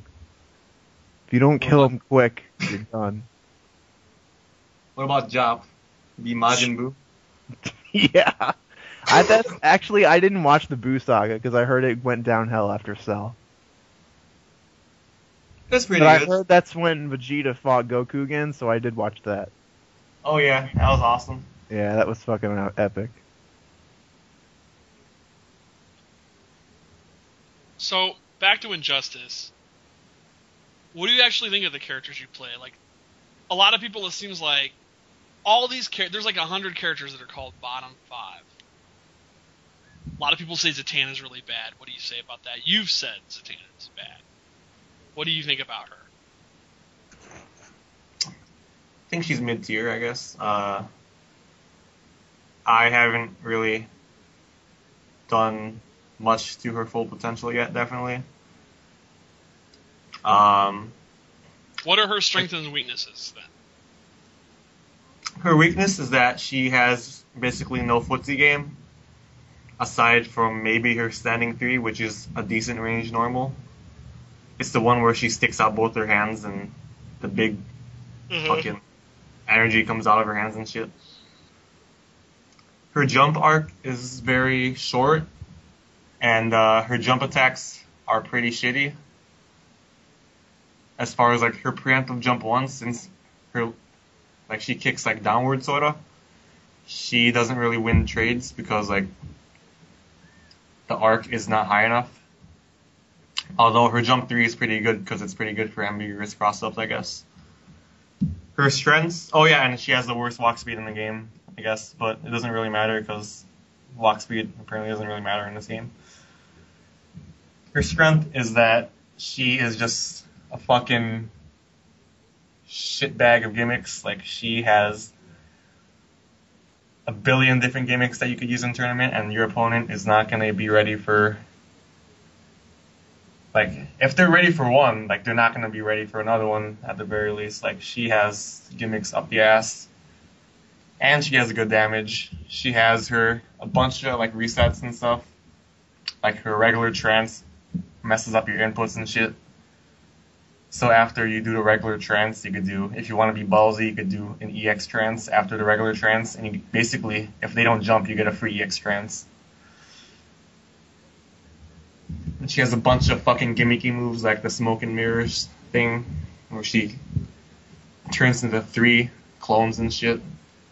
And of course she has her teleports and her levitate, and she has her Kung Lao style ring toss, which is really good. Like the deck special, full screen, anti-air, ring toss into trance, hit confirm. That's really cool when it lands. So Yeah, I think I downplay her, but she's definitely better in bottom 5. I think one of the things that I fell victim to learning this game is once I kind of learned how the fundamentals of the game works, as far as like anti-air, footsies, punishments, the trip guarding, just the basics. I was like, oh, I had a MK like mentality, like, oh, this is just how you play the game. But again, I'm kind of going back to it. One of the big differences is when you learn MK and you apply what you know to pretty much every character, and then your special moves vary it up a bit. Where this game, it's almost the opposite. Like, you can learn the game, but sometimes the special moves just make the character. Like, she is obviously not designed to do like preemptive anti-air jump ones. She's obviously not designed for great footsies. I mean, she's obviously designed just to run away and heckle you with some bullshit, keep running away. I mean, she is another example of when you fight her, you're playing a completely different game. And yeah, I thought she was shit because I was trying to play like the game with her. And I was like, God damn it. I was like, I can't fucking anti-air anyone. I'm like, I can't do shit. And I guess the bottom line is you just never get that close. Or you just throw out a jumping 3, and if you think it's going to hit, then great. If you don't, then you just go into your little hover thing or whatever. And you just play keep out. And if they try and zone you for trying to play keep out, then you just teleport behind them and blow you up. Or you blow them up. She's really interesting. I have absolutely no idea who's bottom 5 anymore. I am clueless. I guess Joker. But I have absolutely no idea. I don't even know. Why do we say that? Because no one's found anything. Oh, I mean, he's good in the corner. He's got near unblockables. Maybe he's fine. If someone can find something mid-screen with him, if they can make him work mid-screen, he'll be great. But I don't know. I don't think anyone's... Like many people are too focused on teeth setups and not so much on his frame traps, because he has a bunch of advantage moves, like his acid flower and his gunshot. And mid-screen, he has a bunch of strings which lead into hard knockdowns, and you can cross them up with jump 2. So I think that for a Joker player, I mean, Joker players might call me an idiot or whatever, I don't know, but I'd say focus less on teeth setups unless you're in a corner, and mid-screen just focus up on getting the hard knockdown and just constant pressure with frame traps and stuff. So what about Shazam? A lot of people say Shazam sucks. The Shazam players say Shazam sucks. Most of them. What do you think about Shazam? Strengths and weaknesses? Shazam is... He's a grappler with a weird ass teleport, like a smoke away teleport, and a shite projectile. So I'd say that's an interesting design for a character. I've always thought that Shazam was sort of like the weird redheaded stepchild of Raiden and Shiva from MK9. Because he has like the fucking torpedo, but he also has like a bunch of command grabs and like a shite teleport and a shite projectile. So it's interesting. Like, his game plan is just fucking... He just wants to get in and throw you. As I think Paulo once said in a stream chat. I think Derptile was asking Paulo what's Shazam's playstyle. And Paulo was like, oh, he's a YOLO grappler. And that couldn't be any more right. Like, that's perfect. He just wants to teleport in, just go to the range where he can Herculean might you, his command grab, and just spam the shit out of that. And then he has his fucking meter burn torpedo vortex, which if your opponent doesn't know how to block that shit, then you can just spam that shit over and over again. And then you could just build a bunch of meter, just spamming teleport away, and maybe check him once with a bolt of Zeus. And then just, once you build enough meter, get back in, and just keep on grabbing them. overall, he's a pretty fun character. Definitely a lot of flaws, but he's pretty underrated, I'd say. What would you What would say you his flaws are? Yeah. What's the problems? I don't know. I'm not like a main, like I ult him, but apparently everybody says he gets zoned out really hard. I mean, People doesn't say he have a that teleport? People say that, of course, like 2-2 command grab and 2-2 torpedo is a bill. Like I think you, Brad, like you showed how to beat both those options. I think, if I can recall. Yeah, The you can 2-2 special command move grab that. and I 2-2 actually torpedo. didn't know that. That's something Steve actually found out. You can't special move the torpedo. That's Oh, the you guess. can't? No, you cannot. Oh, You can okay. reversal special move if he does either grab. You cannot, but then you'll get hit by the torpedo. So it's still a guess then. Yeah. So I don't see what the problem is with him. Yeah, I think he's good. Like So he gets close. You either eat. Say he's got 1 bar a meter. You either eat a meter burn. How much damage does the meter burn Psycho Crusher do? I want to say 15%. So 15% hard knockdown, and then he's in your grill. He's got another bar a meter. I don't know. He seems fine to me.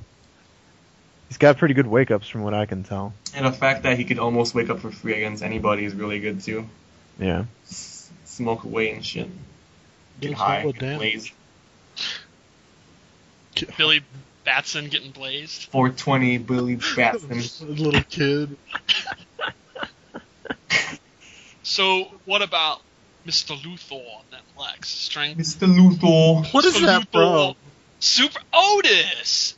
Superman the movie. Ned Beatty getting raped, squeal like a pig, dude. Mr. Luthor. You don't remember that? Basically. In you know his Luthor's idiot henchman. Yeah, I remember. He constantly talks like that. Okay, whatever you say, Mr. Luthor. It's awesome. That movie's awesome. Anyway, you don't know. How have you not seen Superman? It's been a long time. Just watch it again. It's a funny movie. The first one? Yeah, the first one. It's awesome. Anyway, strengths and weaknesses for Mr. Luthor. Let's go for weaknesses first. I'd say, I guess he takes a lot of time to set up all the shit. Is one weakness. Another weakness is his big ass hitbox. So every interactable will hit him, and a bunch of moves, like a bunch of highs, will like some of them will hit him when he crouches, even though they're highs. He The cops? very Did anyone? Are we going to acknowledge that? I heard it. What? I looked up Otis on YouTube. I guess it went through it. Continue. His wake up game is simple but effective, but I guess predictable. Like his only wake up is Corp Charge. Right. So you know if you have like an option to cover whether he wakes up with Corp Charge or not, then it'll be trouble. Especially if he's in the corner. It's very bad for Lex, I guess. I want to pop off about something. You know what I'm tired of hearing? People complaining that their fully invincible wake-up attack is unsafe, and it means it so they can't wake up. No. You get to wake up. Like, Aquaman can't wake up. I'm tired of hearing about how, like, Green Lantern's lift or, like, Core Charge or whatever, terrible wake-ups. Bullshit. Bullshit. You can have wake-up cat claws. Give me fucking, like, Core Charge. Get the fuck out of here.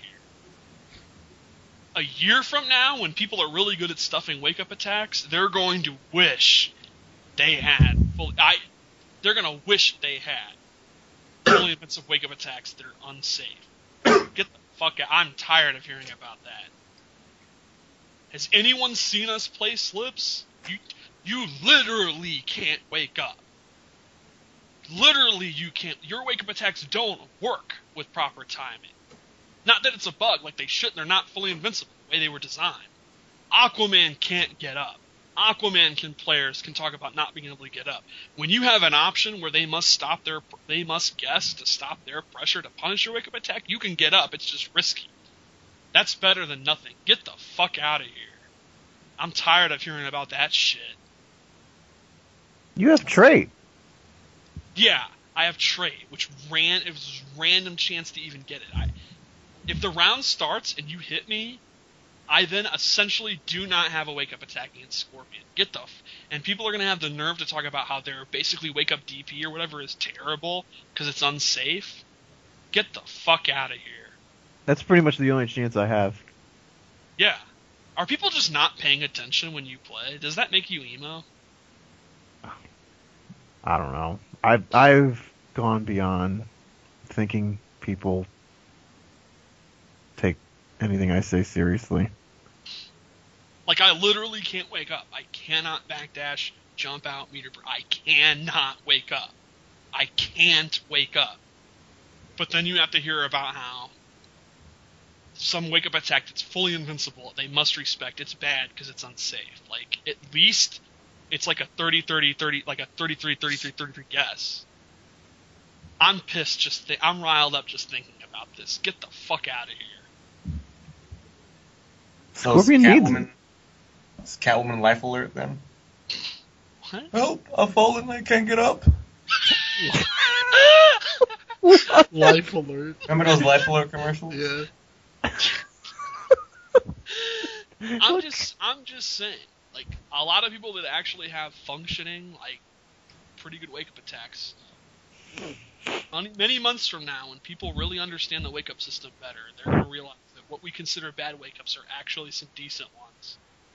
Yeah, I think that's why Aquaman might fall out at the top 5. It's a pretty big weakness. It's a huge weakness. Lobo You're essentially stuck in vortexes that you can't get out of. Right. But yeah, I don't think people have learned it yet. People haven't figured that out yet. Anyway, continue. I'm done with my rant. I'm now going to be told how, and you know the post, wake up cat dash, it's broke, no one can actually, I remember Mezzo saying, no one's actually stuffing that in tournament, show me the footage. Well, it happens every fucking week on stream. Anyway, you know, Metzos, you know, it's broke.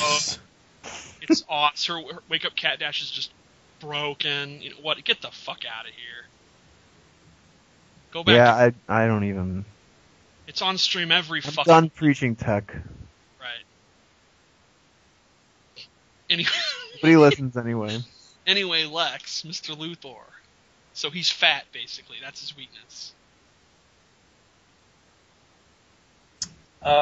Yeah, I guess, basically. Also, after every game, he needs a tune-up. Trudy? Call me in the board. Project broke. Is Trudy actually someone that he is associated with? I don't think so. So they just picked a random name? Maybe it's a reference to, like, the animated series. I'm not a big Superman reader, so maybe it is. Maybe someone can correct me, but I don't know of a Trudy. That's not his assistant in the movie. Miss Textmacher! That's his assistant in the movie. Textmacher? Textmacher, yeah, like the... Yeah, like TNA. The TNA wrestler. She named it. Really. Wow. Her mom lives in Hackensack, New Jersey. How do you know that? She says... He says he's going to bomb Hackensack, New Jersey, and she's like, my mom lives there. He's like, not for long. You don't... Dude, you got to watch that movie. It's awesome. How often do you watch these movies? Like 40 years old. So what makes Lex good? He has a handful of ways to set you up with all of his setups, including his probe and his mine. His probe? He has his unblockable nuke thing. The regular one is unblockable, but the meter burn one, where there's like 3 missiles, is actually, I think it's an overhead, but one of them is unblockable. I forgot. I'm not sure.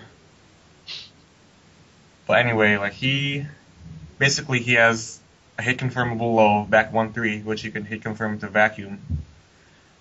And then he has 2 overheads, not counting his forward 3, which I guess he can't really hit confirm to vacuum, but they're still really good anyway, because he doesn't have to use vacuum afterwards. He could do like say forward 2, which is overhead, into like trait cancel backdash, or forward 2 into lance blast shenanigans, where if you full charge a lance blast, it's unblockable.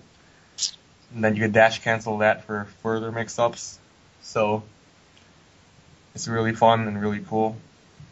His game plan is to set up as many probes as possible and just to armor up. And just basically like a ghetto version of like, I guess, Doomsday or Bane, just keep on bullying you into the corner, where it gets massive corner damage and corner resets. Mid-screen, he's pretty strong too, because his mines control a lot of, like, control the space on the floor. And if you land on the mine, which he has many ways to land you on the mine, it opens it up for even more big damage into big combos and whatnot. Doesn't it suck when you land a combo and go into the mine? I hate that. Mm-hmm. What about his trait? How does his armor work? I think a lot of people still are not really clear on that. Alright, so his trait has 3 levels of armor. Level 1, which you should never ever use because you could dash cancel it. Yeah, But explain for some that. reason, if you do use level 1, you actually take, I think, 50% more damage. Level 2 trait, you have to hold the trait button down a little longer, unless you dash cancel it, which you'll get the level 2 at least. Level 2 is you take, I think, 25% reduced damage, in addition to 1 hit of armor. Level 3 is you take no damage at all for 1 hit. So you have 1 hit of armor, and you don't take any damage at all. But like stuff like Superman's trait and Bane's level 3 will still armor break you, even if you block. But the use of And this another good thing is that if you block in level 3 trait, you don't take any chip, so it's really good. use of this armor is different than the other armor in the game, though. Yeah, it's not Oh. it's not like Bane, where only Right. special moves have armor. It's literally everything. Yeah, It's super. surrounding. It's dumb. Which means when you get hit, like, what do you like to do with it? Like, what are your, like, you'll do stuff like core charge, knowing that it's unsafe, and if they try to punish, like, what's your game plan with this? So my specific playstyle with Lex is if I get trade up level 2 or level 3, obviously, yeah, I could corp charge in, and of course, even if they block it, I have 1 hit of armor. So if they try to poke out or something and it's too slow, then I get a free combo on them. And of course, like, multi-hitting moves will blow that up. So if your character has a multi-hitting move, it'll blow up the armor, and you still get a full punish. So knowing that, if like my opponent is smart, then if I have a trade up, I won't corp charge. I'll just dash up to you, or just keep on jump 3ing you. And let's say you keep blocking those jump 3s, I'm just getting in them. You can't really anti me because I have armor on. There's a jump 3, jump 3, jump 3, dash in, grab. So basically, you either have to like multi-hit me, or just keep on running away, I guess. Or unless you have like an armor breaking move, or a character like Bane or Superman who could break my armor and just command grab me. Interestingly enough, like if you have a parry, it will negate my armor, and my armor will go away. For example, like Zod's parry or Frost parry, it'll bypass my trait, so that's good for Really? these characters. I did not know that. So, last but not least, Hawkgirl, strength and weaknesses for Shiara. Shiara. Yeah, that's her real name. Weaknesses, her jump arc is the floatiest in the game. Obviously, she's a fucking hawk, so she goes high up in the air and shit. You can't really hit confirm any jump ins to like her strings, so it's possible, but it's really hard. She's very she's very prone to like heavy zoning. It's hard for her to get in against a good zoner. Like even like especially against Lex, he could set up his probes and his mines. Like I was playing against Revolver last week, and he would place his close mine like right in front of him. And if I mace charge in, whether I hit him or he blocked it, I would land right onto the mine, and he full combo punished me. So That sucks. yeah. Her strengths is she is the meta breaker of the game. She could just fly around wherever she wants and shit and just fucking. She could either zone with a zony playstyle with the air maces, or she could just fucking bullshit you up close with Wing Evade 3 and down 1 mace charge. So she could both zone and rush you down. And she also has her Ring Evade, which has a few frames, I think either 1 frame or a few frames of invincibility on startup. So if you time the Wing Evade right, you could basically interrupt anything if your opponent does something and you time it right into Wing Evade 2 or whatever, and you can combo them. She has a lot of advantage moves, like EX Mace Charge is advantage, EX Mace Toss is advantage, Wing Evade 3, depending on how deep it hits you, is advantage. Sort of like a deep jump kick in MK9. Like, the furthest distance, Wing Evade 3 leaves you at like plus 7 or 8 on block. So that's really good. Even her Ring Evade 2, which is her overhead, is like plus 4 on block, so it's really good too. And to top all of that off, she has like 5 strings that are plus on block also, so she has a lot of frame traps. She doesn't really have any like true 50-50s, because her 50-50 is her back 2, which is just a mid, but then she has back 2-3, which is her back 2 into her 2 hitting overhead flip kick thingy, or she has back 2-2, which is a low sweep kick, and then she could hit confirm that into overhead. But you could fuzzy guard both options, but nobody's doing it yet. But in time, when people learn a matchup, you'll be able to fuzzy guard that shit. So I'll get to be more careful about that. Her corner damage is pretty insane. Like, she gets, for 1 bar, she gets like 54%. And it's swaggy as fuck, so that definitely helps. So that's basically Hawk Girl in a jiffy. What do you think about Oh, go on. I was gonna say, what do you think about dinosaurs? Do you think they really exist? Because I heard that you thought they didn't.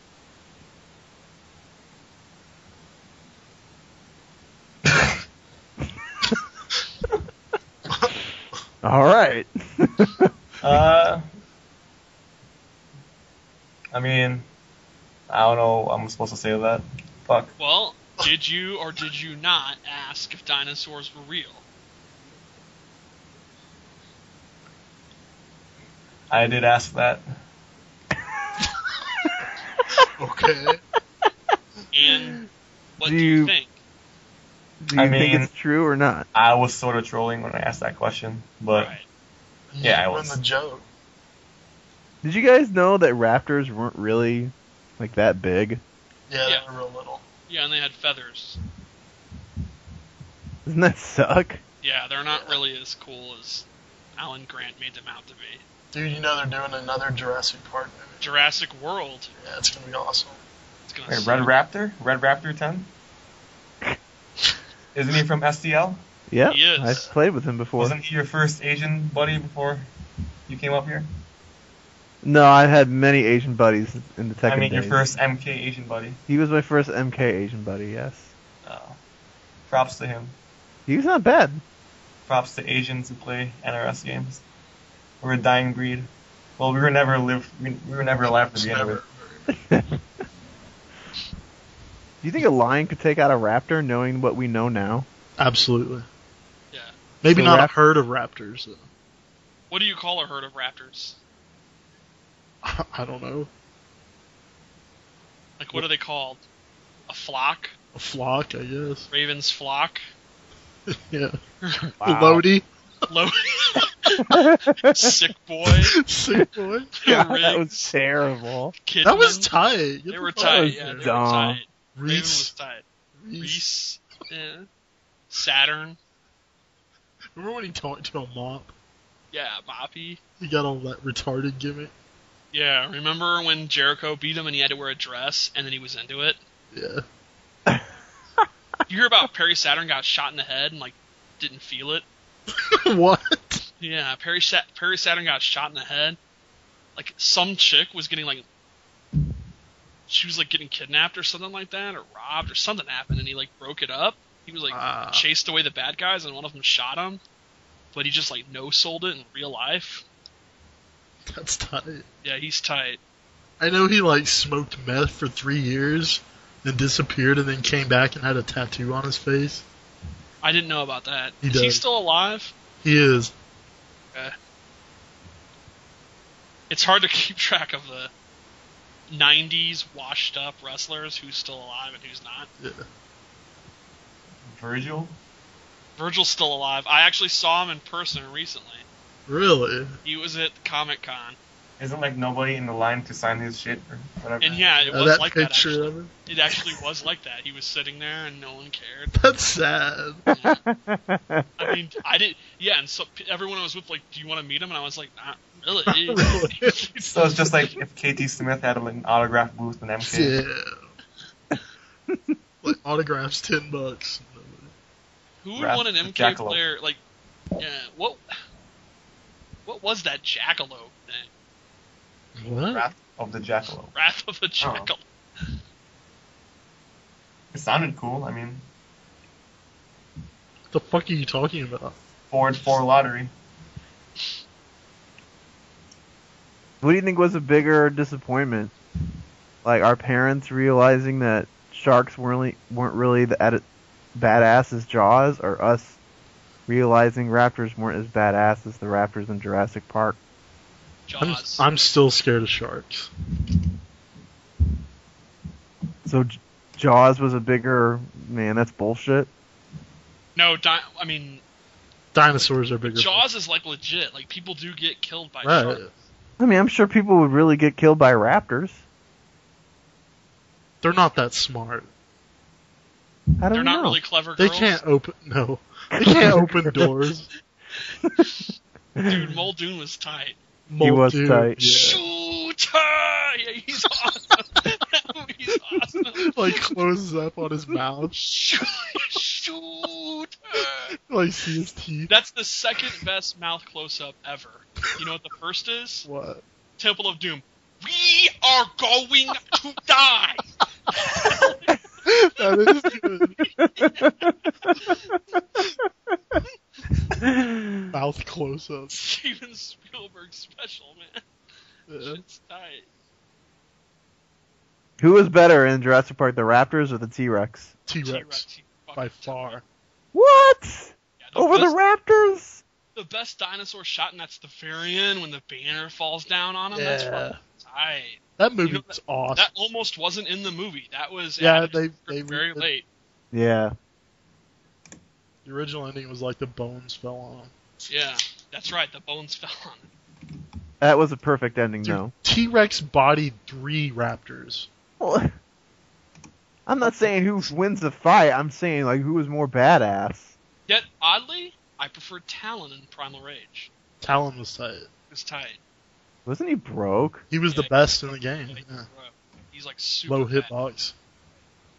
That's my shit. Wouldn't you want to play with Vertigo? Because that's the girl. That's who I played. I mean, it's not really much of a girl. It's just a female creature. You can't really tell. She had I the mean, space. isn't that again. going against your shtick, playing with Talon? Isn't that kind of a betrayal? I also played as Blizzard in that game. He was fucking sick. I didn't like him. If Primal Rage was made now, I would play as Vertigo. I would. You gotta live the gimmick. Yeah, don't break What would you do? Yeah, what would you do? There's no ninjas. Diablo. How is he a ninja? He's like Scorpion, though, I guess. Yeah, he That's is true. Scorpion. Yeah, he's kind of tight. That game was sick. Yeah. Did you know Pete Hahn has the world record in Primal Rage? What do you mean? Like He single has player? the single player score thing, yeah. He has the world record in Primal Rage. He is technically recognized as the greatest Primal Rage player in the world. You have to hold that shit. Using talent. I've watched him. Yeah, we'll hold that. Yeah, hold that. He also has the world record in Contra and Super Contra. So hold that shit. Do you think dragons were real? DJT may be a better Cyrex player, but is he the world champion in Contra and Super Contra? No, he's not. So him and his brother can hold that shit. Yeah, I said it. What are you gonna do about it? Hold that. Alright. Hold that shit. You think dragons were real? No. No. What the fuck is wrong with you? Are you high? What? A little. Why is it like a mythology then? What do you mean? The same reason like Jesus is a mythology. People just made shit up. Well, that was an actual person. But No, it whether or wasn't. not he had powers is debatable. There's no evidence it's even a real person. Well, you could say that about anything that was well beyond our lifetime. No, I mean... I mean, No, we know that Harry Truman existed. Okay. I mean, yeah, but 1,000 years from now, are they going to be like, oh, we don't really know if Harry Truman existed or not? They No. wrote stuff about him, but we don't He's really know. documented. Yeah, well documented. Well, I mean, the Bible is as good as it gets. Yeah, I mean, shy and not worth anything. Same with Anyway. dragons. No, who says dragons are real? They're only in fictional stories. I mean, I've back in their day, they probably They're thought that was mythology. well documented too. Like, Right. No, I don't think anyone actually ever believed in dragons. I don't think- so. I think they found dinosaur bones and that's where dragons came from. you like PPJ, your PPJ, you like- your people are into dragons. What do you think of dragons? What the fuck? Was that Liu Kang? Yeah.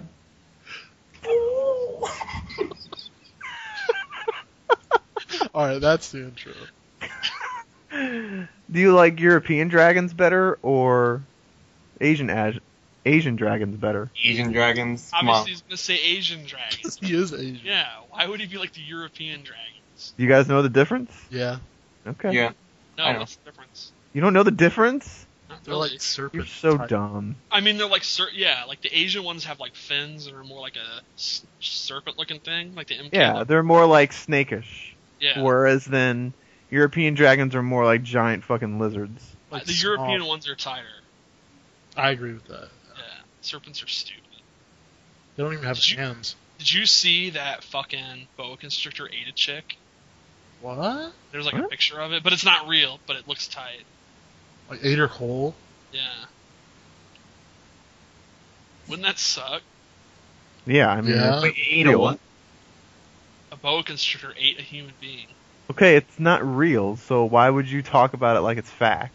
What do you mean it's not real? Those are known to like eat like fucking goats and I'm shit. sure it's happened.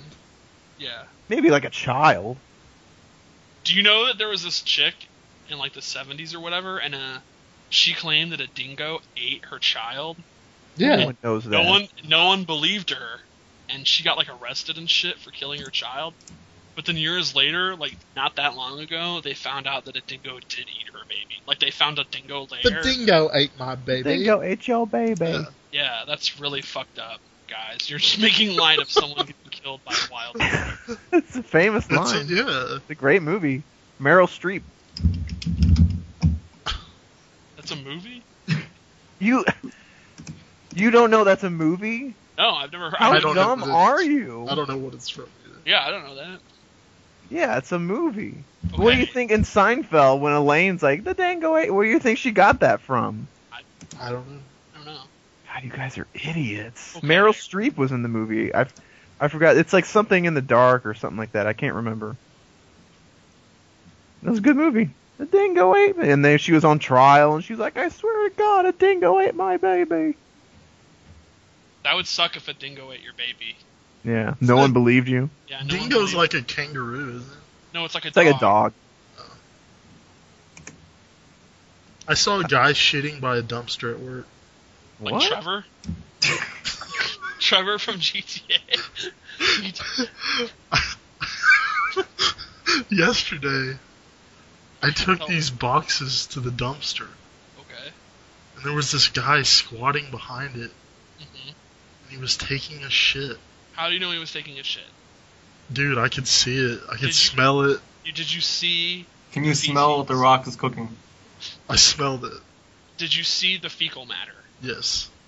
What did you Saw- do? You confirmed with you had visual I confirmation. had Of fecal. visual comment. He looked at me, we made eye contact, and he said the following. Man, my stomach was hurting. What did he look like? He was Mexican. That's It's not racist, he was. what did you say? I said nothing. I just turned around and left. Did you put the cardboard boxes in the Yes. dumpster? Was he next to the dump? Describe his proximity to the dumpster. Like a foot away. Behind it. Like hiding. Was he wearing pants? They were down. The pants were down, And he was squatting. and you saw shit come. Was the shit already there, or did you see it come out of the? It was already there. Okay, and he was just sitting there next to it. Yes. Not only that, at the end of the day, the shit was still there. You went and looked. I did, actually. Have you gone back since then? No. Will you? I probably will, yeah. Still, you don't see What that did, every I day. mean, what did you do? You just walked away, or what? I saw the shame in his eyes, and I was like, dude, sorry. You, You apologize? No, I just left it. are you gonna tell anyone to get it cleaned up, or just leave it there? I'm not gonna... No, I won't tell. Won't your uncle or whatever be mad? I think it'll just go away eventually. Will it just go Nature away? takes care of it. Yeah, nature does something. Nature. Nature will clean it up. All right. That's the story. I got a question. The end. 16-bit. Okay. Let's say you have a great wife. Okay. Let's say you get, like, that Katana cosplayer in that commercial that you cream over all the time. Okay. He's your wife. You have a great job. Okay. You're, I don't know, creative director, NRS, or something like that. Okay. So Paulo's been fired because Manhunter's so broke, and they chose me to replace him. Okay, yeah. You are a suspect for murder. hmm They bring you in. They're like, someone believes that they saw you at this spot at this certain time, and there's a dead body there. Okay. Who's been murdered? It doesn't matter. Okay. You know your alibi puts you near the area, and your alibi isn't good, but it's the truth. Do you say the truth even though it might be enough for them to actually arrest you? Or, and you know, if that happens, I mean, you're done. Your wife's gonna be like, what the fuck? And the rest is gonna be like, what the fuck? Do you tell the truth, or do you lie about it and hope that they don't find out? Tell the truth. You tell the truth. You have to, because if they find out you're lying, that looks even worse. And if I have to assume, although innocent people are found guilty of murder, that at the end of the day, even if my alibi is not that good, it looks fishy, it'll work out in the end. Physical evidence and stuff like that. Whereas if you lie... What if, like, the murdered victim... I agree. What if the murdered victim is, like, a girl who... Let's say there's a serial killer on the loose, and it's a dude that kills Katana cosplayers. Yeah. And you're in the area that night. Why would I kill Katana cosplayers? I mean, you're obviously obsessed. You married one. Well, yeah. Then maybe I was there to save them. If there is... I mean, you're in the area. I can They're see going to put you under murdering. arrest. I could see you Your murdering. wife is going to be like, holy shit, you're insane. Yeah. NRS is going to be like, holy shit, you're insane. You're done. Even if you are innocent, you're done. The bad publicity will kill your life. The risk of them finding out you're lying about it would make you even more guilty. Lying in court is a crime. Yeah. But it might be enough evidence to convict you even though you're innocent. I've never heard of someone getting convicted just based on alibi. Maybe like There's a black evidence. dude in like the 1800s, like super racist jury and shit like that. But There's evidence, though. I would have faith that I'd be found not guilty anyway. And if you lie and they found out you're lying and you're found not guilty anyway, everyone's just gonna think you were just found not guilty, but you actually did it. I mean, what's your answer, genius? What do you think, K7? You become the director of all dirt in the entire country. Oh boy. He runs the network of sod farms. Yeah. I work on a sod farm. Fuck you. I'm not a redneck. I don't sound like that. I don't sound like that. I don't. What would your dream girl be, K7? Olivia Munn. What? Who? Olivia Munn. Who's that? That's a good answer. Asian chick. Okay. So, if you lie, it'll fuck up your life, It's pretty likely. but you have a better chance of getting off. Yeah. What do you do? I might lie.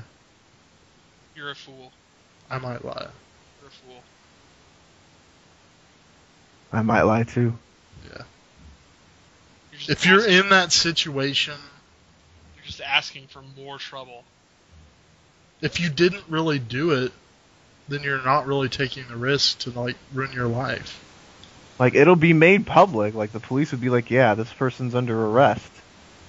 It's a serial killer out. People want someone to be, convicted. They want, Yeah. blood.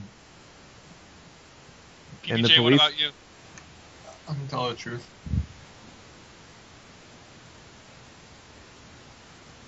Other than Glass Sword, who in the NK community is most likely to be a serial killer? Pig. Why? He gets mad. But then that wouldn't be a serial killing. That Yeah, that's Oh just yeah, you great. gotta plan it out, right? M2 Dave. no. Ah. He is Kind of Russian. looks like Also- somebody who. Also, what would he? I mean, if he's gonna kill anyone, he's obviously gonna shoot them. He's not gonna get up Hack him close up. to. Yeah, he's not gonna get up close to someone and stab them.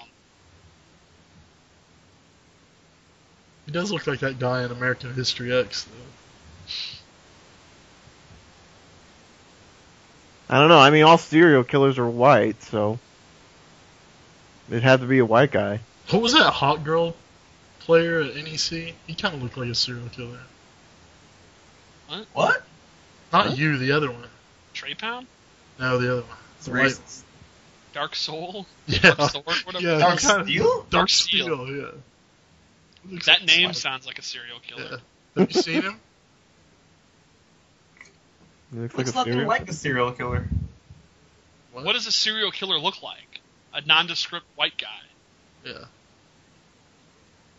Shunned from society. Who's your favorite serial killer? Ed Gein. Okay. Mine's Jack the Ripper. Saucy Jack. Yeah. Jay, who's your favorite serial killer? Richard Ramirez, Night Stalker. Ooh, Night Stalker. That's a good one. Zodiac What's was your the...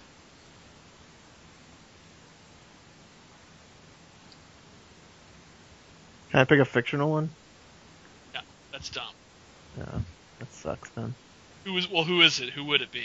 I'd say the guy from Seven, John Doe. John Doe? He Yeah. was cool. Yeah. Which Kevin real one? Spacey. I don't know. I guess the Zodiac killer. He's awesome. Yeah. That outfit he wore. Yeah, Yeah.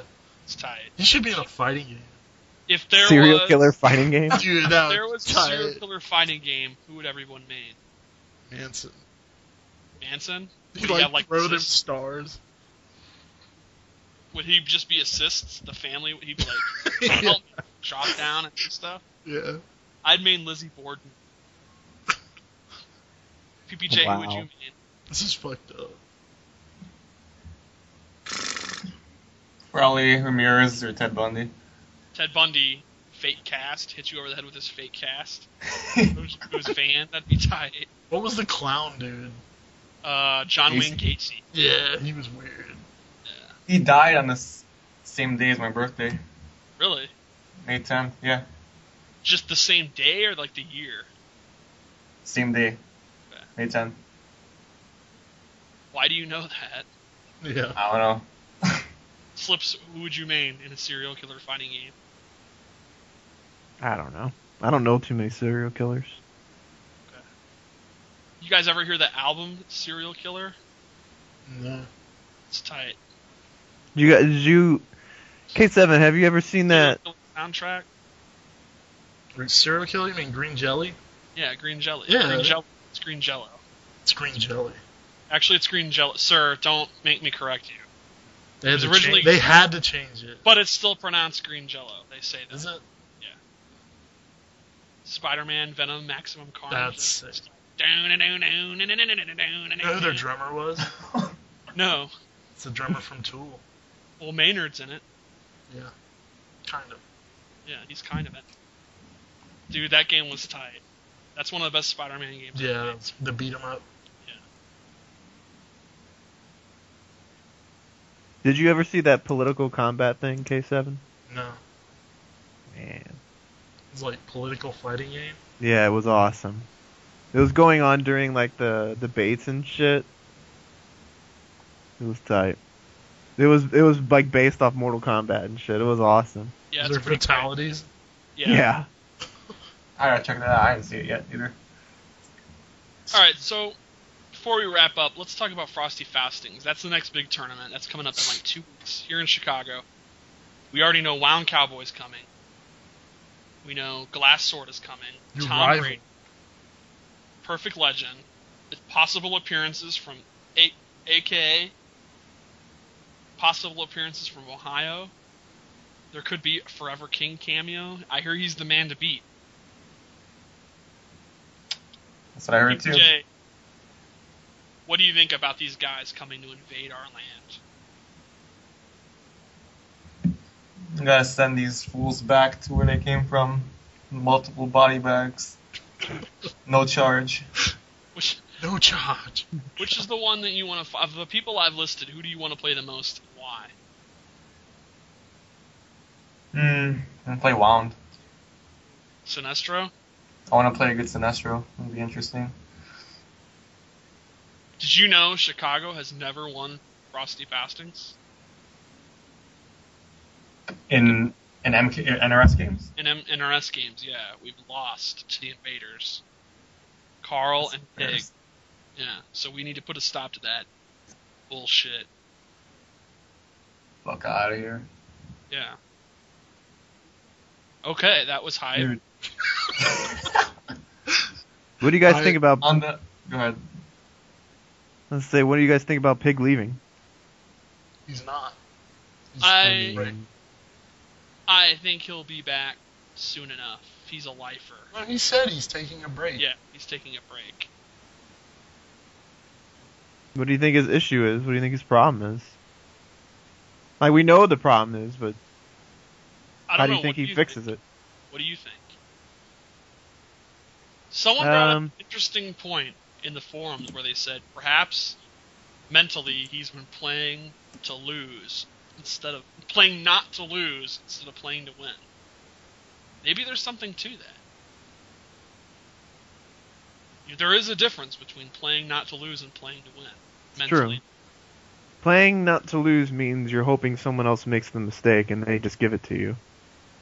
Playing to win is forcing your hand on them. It's true. But if they read it, then you feel emo because you made the wrong read. What do you think? What's your theory on why he hasn't achieved the success he wants? I just think tournaments, there are so many variables as to why you win or lose. There's so many just... It's part of the reason I hate tournaments. Because, personally, I don't feel a race to two determines who's really better. It's just... someone can be hot, someone just, there's so many variables. Someone just might know the matchup better than you. I mean, you could just be in a habit because of a training partner upon doing something, and this person might be in a habit from their training partner doing something, and it just happens to not go your way because of a certain scenario, and there's a lot of factors that go into it, and it's really easy to I think the worst part about it is when you think about that shit. The worst part about it is when something does go, like, when someone does something and you're like, why the hell did they do that? And then you think about, like, holy shit, does this guy know the matchup? Like, what's going on? And then, like, they guess right again, or they guess right 2-3 times in a row, and you're like, what the fuck? And so many just things can just happen, and I just think, and we all know Pig's good. I think he's just running into some bad luck. I think it's kind of getting into his head. I don't think he's not probably doing anything wrong. He's just running into some bad shit when it happens in a tournament. It could be pressure. Like, I know he's saying it's not pressure, but if you're thinking about that type of stuff while you're playing,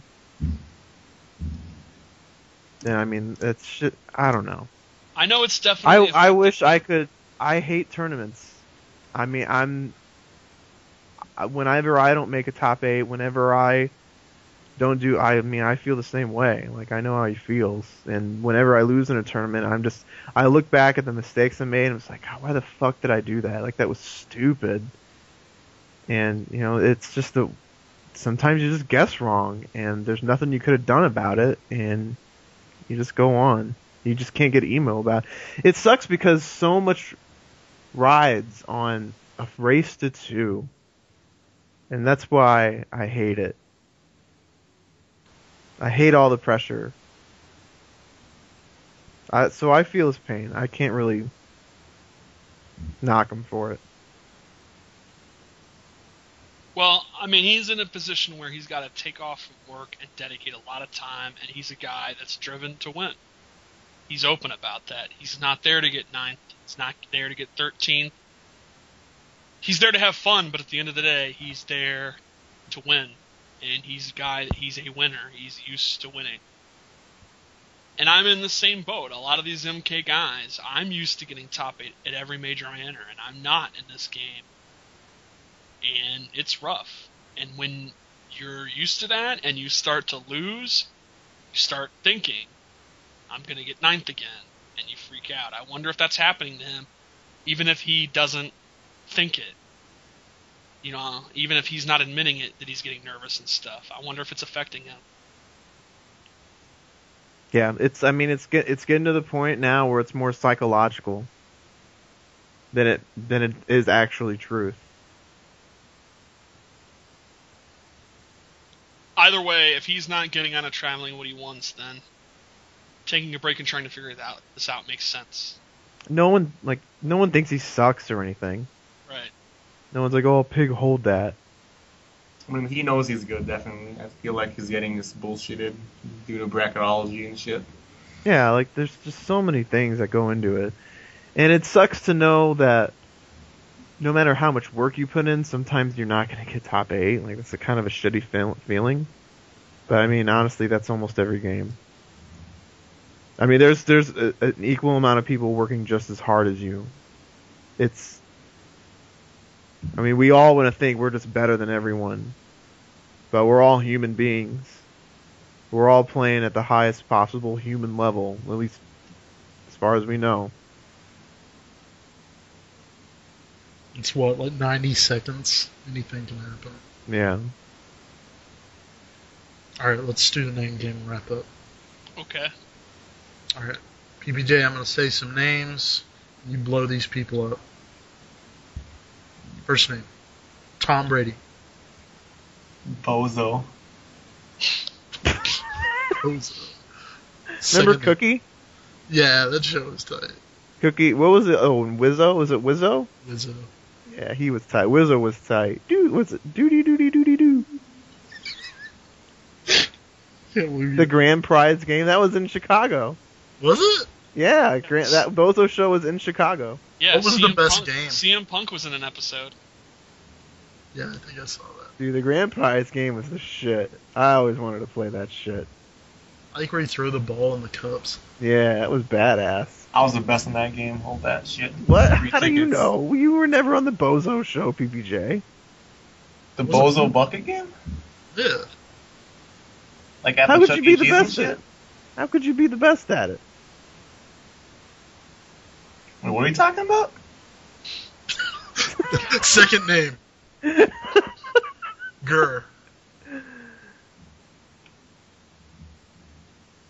Don't think. Sentinel. What? Sentinel. Sentinel. Sentinel?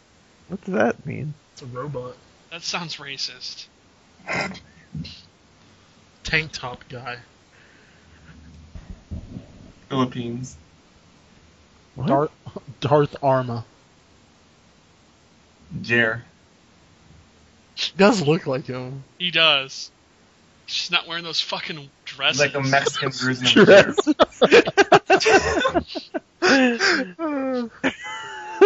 Everyone's like, every time people see him, like, why is that dude wearing a dress? He's like, it's not a dress. It's his gimmick. I guess. Tyrant. Hipster. Revolver. Faggot. Damn. Glass sword. Fedora. Waffles. Bitch. Han. Awesome. That guy in the hot dog suit. Awesome. Bill Menudis.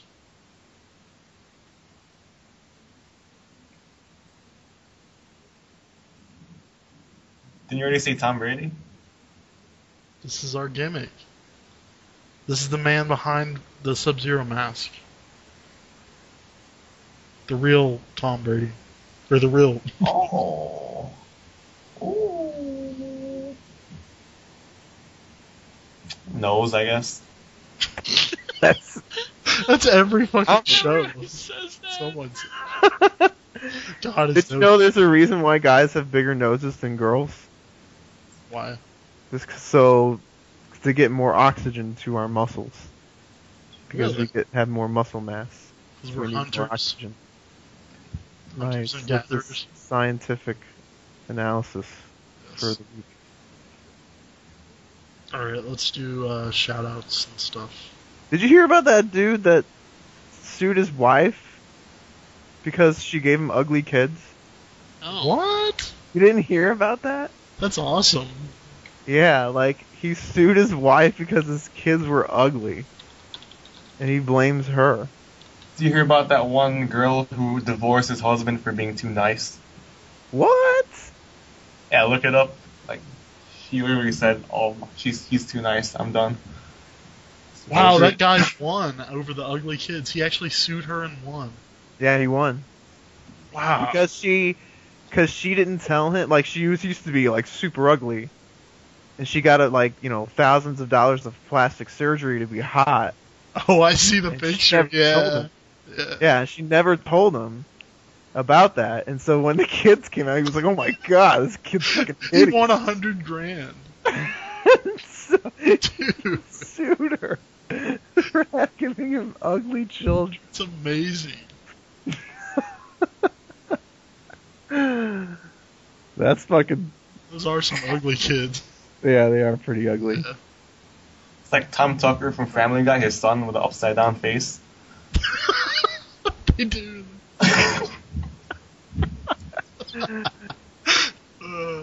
Did you hear about that, that dude? He found out, he was like, alright, imagine you're like 60 years old, and you find out that you're Bill Gates' son. And, I mean, that's pretty much what happened. Not only are you Bill Gates' son, you were switched at birth. The hospital fucked up. And the baby you got switched with ended up being like Bill Gates' successor. Wow. Like, how emo would you be? Did he get anything, like, once they figured it out? Like, the hospital gave him, like, 300 grand. That's all he got. Meanwhile, yeah, So a lifetime of work, like, could have been avoided. Yeah. Dude, that sucks. How bad would that suck? That's your birthright. Dude, that sucks. That's, like, horrible. I'd sue the shit out of him. Yeah. He got 300 grand? It's not bad. Yeah, that would blow. Alright, PPJ, you want to shout anything out or plug anything? Shoutouts to all of GGA, Chicago scene. Shoutouts to Revolver for release, Claude for helping me at NEC. Shoutouts to that one New Jersey train station. It was like fucking 3 in the morning. There's no bathrooms and shit. The door to the bathroom was locked, so I had to pee outside in the fucking Shaking his bush. shit outside a dumpster. Yeah, it's like related to K7. And then some story. fucking redneck came by to throw away cardboard boxes. And you were like, my stomach hurts. Dude, he didn't wipe. Ugh. He just pulled up his pants. Oh. It was Maybe it was a run- clean shot, man. No, dude, it was runny. How do you know? I saw it! It was there. That's the worst feeling, when you know it's a bad one. Yeah. Liquid shit. It's like coming out in different parts, and it's smushy. You're like, God damn it. Alright, Shit. continue. Yeah, dude, it's like another side story, but I had to pee in the bush and shit, and some guy was walking past me. He stared at me for like 10 seconds, giving me this disgusted look, and I just smiled at him. It was awesome. Came in as I was done peeing. Next morning when we went back to that same train station, because we were there the night before to get the tickets, I went in the same spot where I peed, and I saw it was like a yellow fucking spot of frozen ice. It was awesome. Wow. Props. So you're happy about what you made. You left your mark. Yeah. I left my mark on New Jersey. Wow. Peed in a already shitty place. Fuck New Jersey. I peed on the St. Louis Arch. Whoa, what? What? I did. How? When? When we visited it, we walked by it at night and I peed on it. What, on it? On the base of it. How? How'd you I get... want to do that. It's just there. We just walked by it and I peed on it. That's kind of fucked up, man. Yeah, Slips, are you really offended? Yeah, I'm kind of offended. I don't care. That's my shit. Yeah, that's your shit. Fuck you, dude. Yeah. I was gonna like, pee I on was your young. I'm gonna pee on your fucking sod farm. We have a golden driller you can pee Why on. not fertilize all the crops if you pee on it? Yeah, that would help us out, so go ahead. What is Oklahoma famous for? What do you guys even have? They have Oil. Oklahoma City bombing. Oil. Yeah, you have Timothy McVeigh. Is that what you're most famous for? That is like a big deal. They have like a big monument and stuff. What do you guys have? How can I piss on that monument? Would that be okay? That'd be pretty fucked up. Why do you get to piss on my monument? Because people didn't die there. If it wasn't for Lewis and Clark, nothing west of the Mississippi would exist. It's not a monument to their death. It's a monument to what the country became because of these two people. And you're pissing on it. I was a kid, leave me alone. Very unpatriotic. It's the gateway to the west, isn't it? Yeah. Yeah. Oregon Trail. Have you been up in it? Yeah. I wanted to, but it was closed. Oregon Trail's Clearly awesome. you didn't want to be up in it because you were pissing all over I always it. died in the Oregon Trail. Like my wagon always drowned. Like we used to play that in elementary school, and I always never beat that game, so I got mad. You know, there's Apparently, a, Oregon Trail is one of the hardest games ever made. dude, there's a sequel to that where you fight zombies in it. There's like... Oh, Oregon Trail. Yeah, Oregon Trail. Well, there's actually real sequels. It's like a fan made, but there's zombies in it. Okay, Seven, I have a question. Yes. If you were going to do Oregon Trail in real life, and there were 4 people from the Mortal Kombat community you had to travel to the West with, who would they be?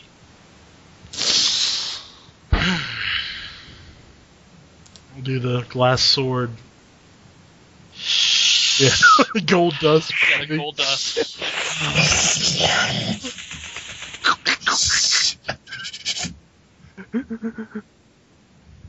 I'll go Revolver, because he's probably got good weed.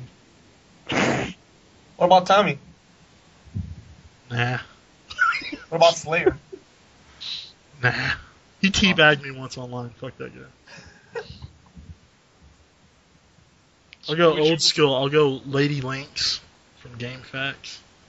Why? Who's that? Some chick. Why? What She's the hell a is a chick. chick? How's that going to help you travel the Oregon Trail? Gotta have chicks to reproduce. Reproduce? You're just going... It's not gonna take like 500 Yeah, It'll years. take a while. Yeah, maybe like 3 or 4 years at most. Not even years? that. It's not even going to take years. It'll be like what a are you year. talking about? Yeah. Right. It took a couple years. No, It it's won't not. take a couple years. Dude, you had women in the Oregon Trail with you. Yeah, they're yeah, why? women, yeah, Because they your have family. lifelong commitments to them. So you want to travel with just dudes? You need people that are going to hunt. Well, she could cook. That's sexist. Men could cook too. Yeah. Not as good. Aren't men better cooks than women in the Men are- culinary world? Let's keep it real. In the MK world? In the culinary world, like fine dining and shit. I don't know. It's the Oregon Trail. They're not. Yeah, we're not talking about culinary world. Anyway, all right. So All right, I'll Lady go Lynx. Pig because he's a good zoner and he can shoot stuff. Yeah. One more. Pig would get really into it. Like he'd see a deer and start head banging, and his hair would be flipping around. And Yeah, just he's like shoot. headshot. Yeah. Need one more, so I want some entertainment. So, Air flips. Tom Brady. Tom would be good. He's like a radio station. So. Yeah. What's your floor? Newbie? That's fucking racist. No, I mean I'm serious, They man. protect you, right? Swole as fuck. Yeah, like he could. If there was like a bear attacking the tent, I could be like, Newbie, go out there and wrestle that bear. And he'd be like, all right, fucking body that bear. That'd be tight. He could like if we needed to like ford the river or whatever, and like the wagon got stuck, he could lift it up. Would he German suplex a bear? Yeah. What's the newbie versus bear matchup? 6'4" Newbie. Yeah.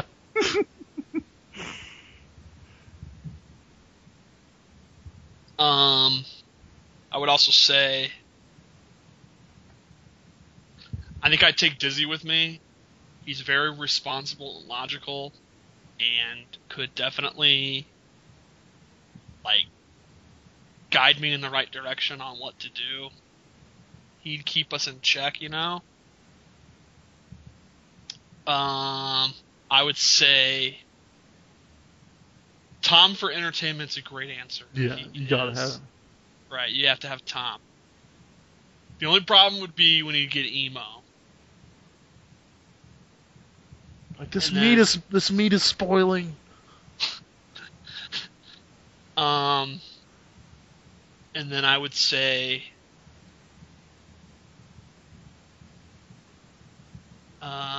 M2 Dave, who we could just use for the hard labor and shit.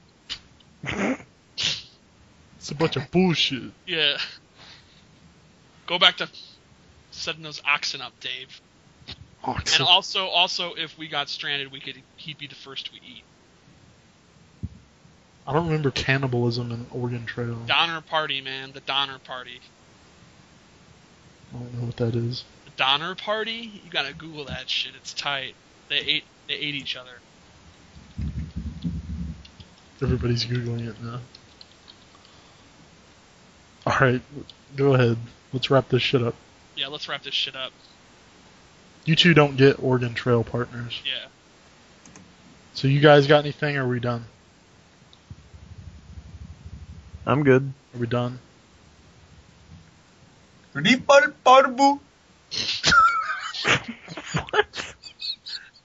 Oh, I forgot to work that in. Yeah, you forgot. Speaking of people saying stupid shit, you are guilty, 16-bit. You said one of the most dumbest things I've ever heard. What? This dude is so stupid. He was like, "Where is the Panama Canal?" What an idiot. God, you're dumb. I think that's worse than PPJ's dinosaur statement. No. Who's buried in Grant's tomb? Where's the Panama Canal? No, that's definitely not as bad as dinosaurs. Let's wrap it up. Get the fuck out of here. The Donner Party said Westward Ho. What? I just googled it and that came up. Westward Ho. Alright, we're done. Oh.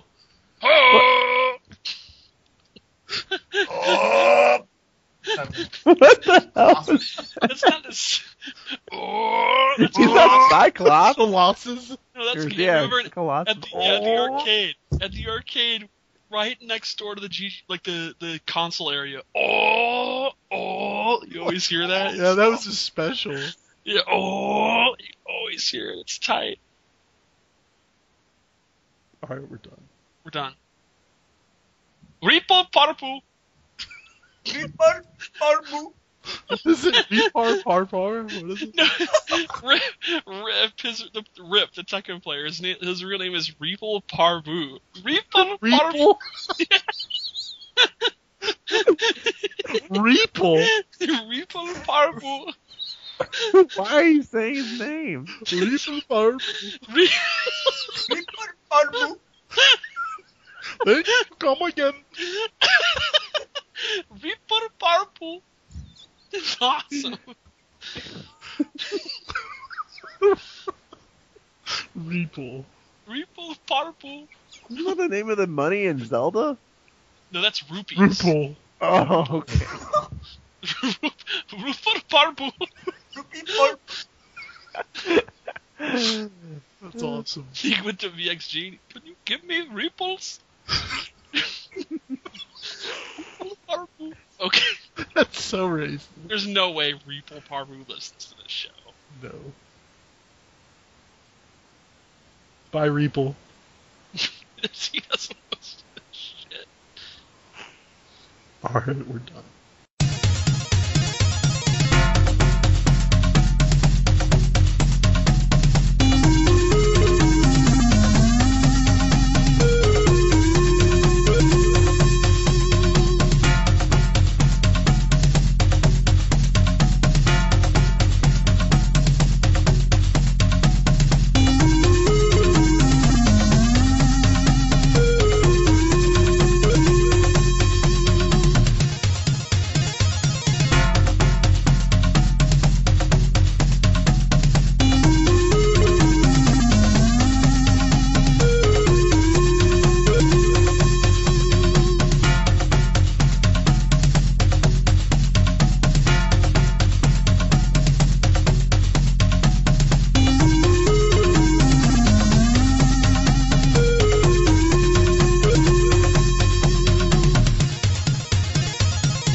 You can call us honkies and stuff.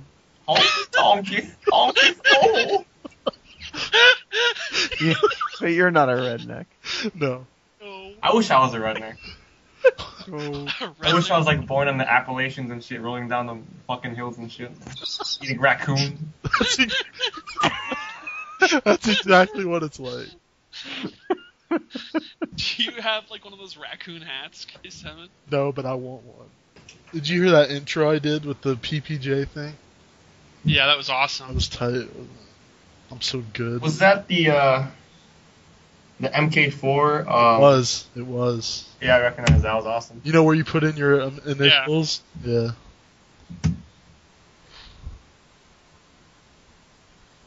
So some guy has the files for every letter of the alphabet? I do. That's awesome. It's all on YouTube.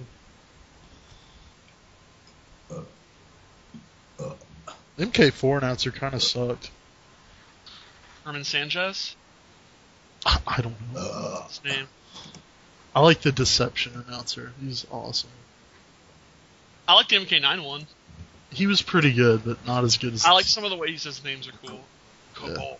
Yeah. Cabal's odd. The way he says Cabal. Cabal. Yeah, that's tight. Katana. Hyrox. Yeah. Sector. Smoke. Freddy Krueger. Stupid. So out of place. Yes. Freddy Krueger. Freddy Krueger. He says the whole name. Scar. Have you noticed the way he says Scarlet's different than the others? You can tell it's a different recording. Yeah. Yeah, it's like a different echo to it and shit. What is the context? Hey, what's up? Would you play with Kuma if you played Tekken? I mean, I messed around with him. I play Lee, but I want to use Kuma. He'd be awesome.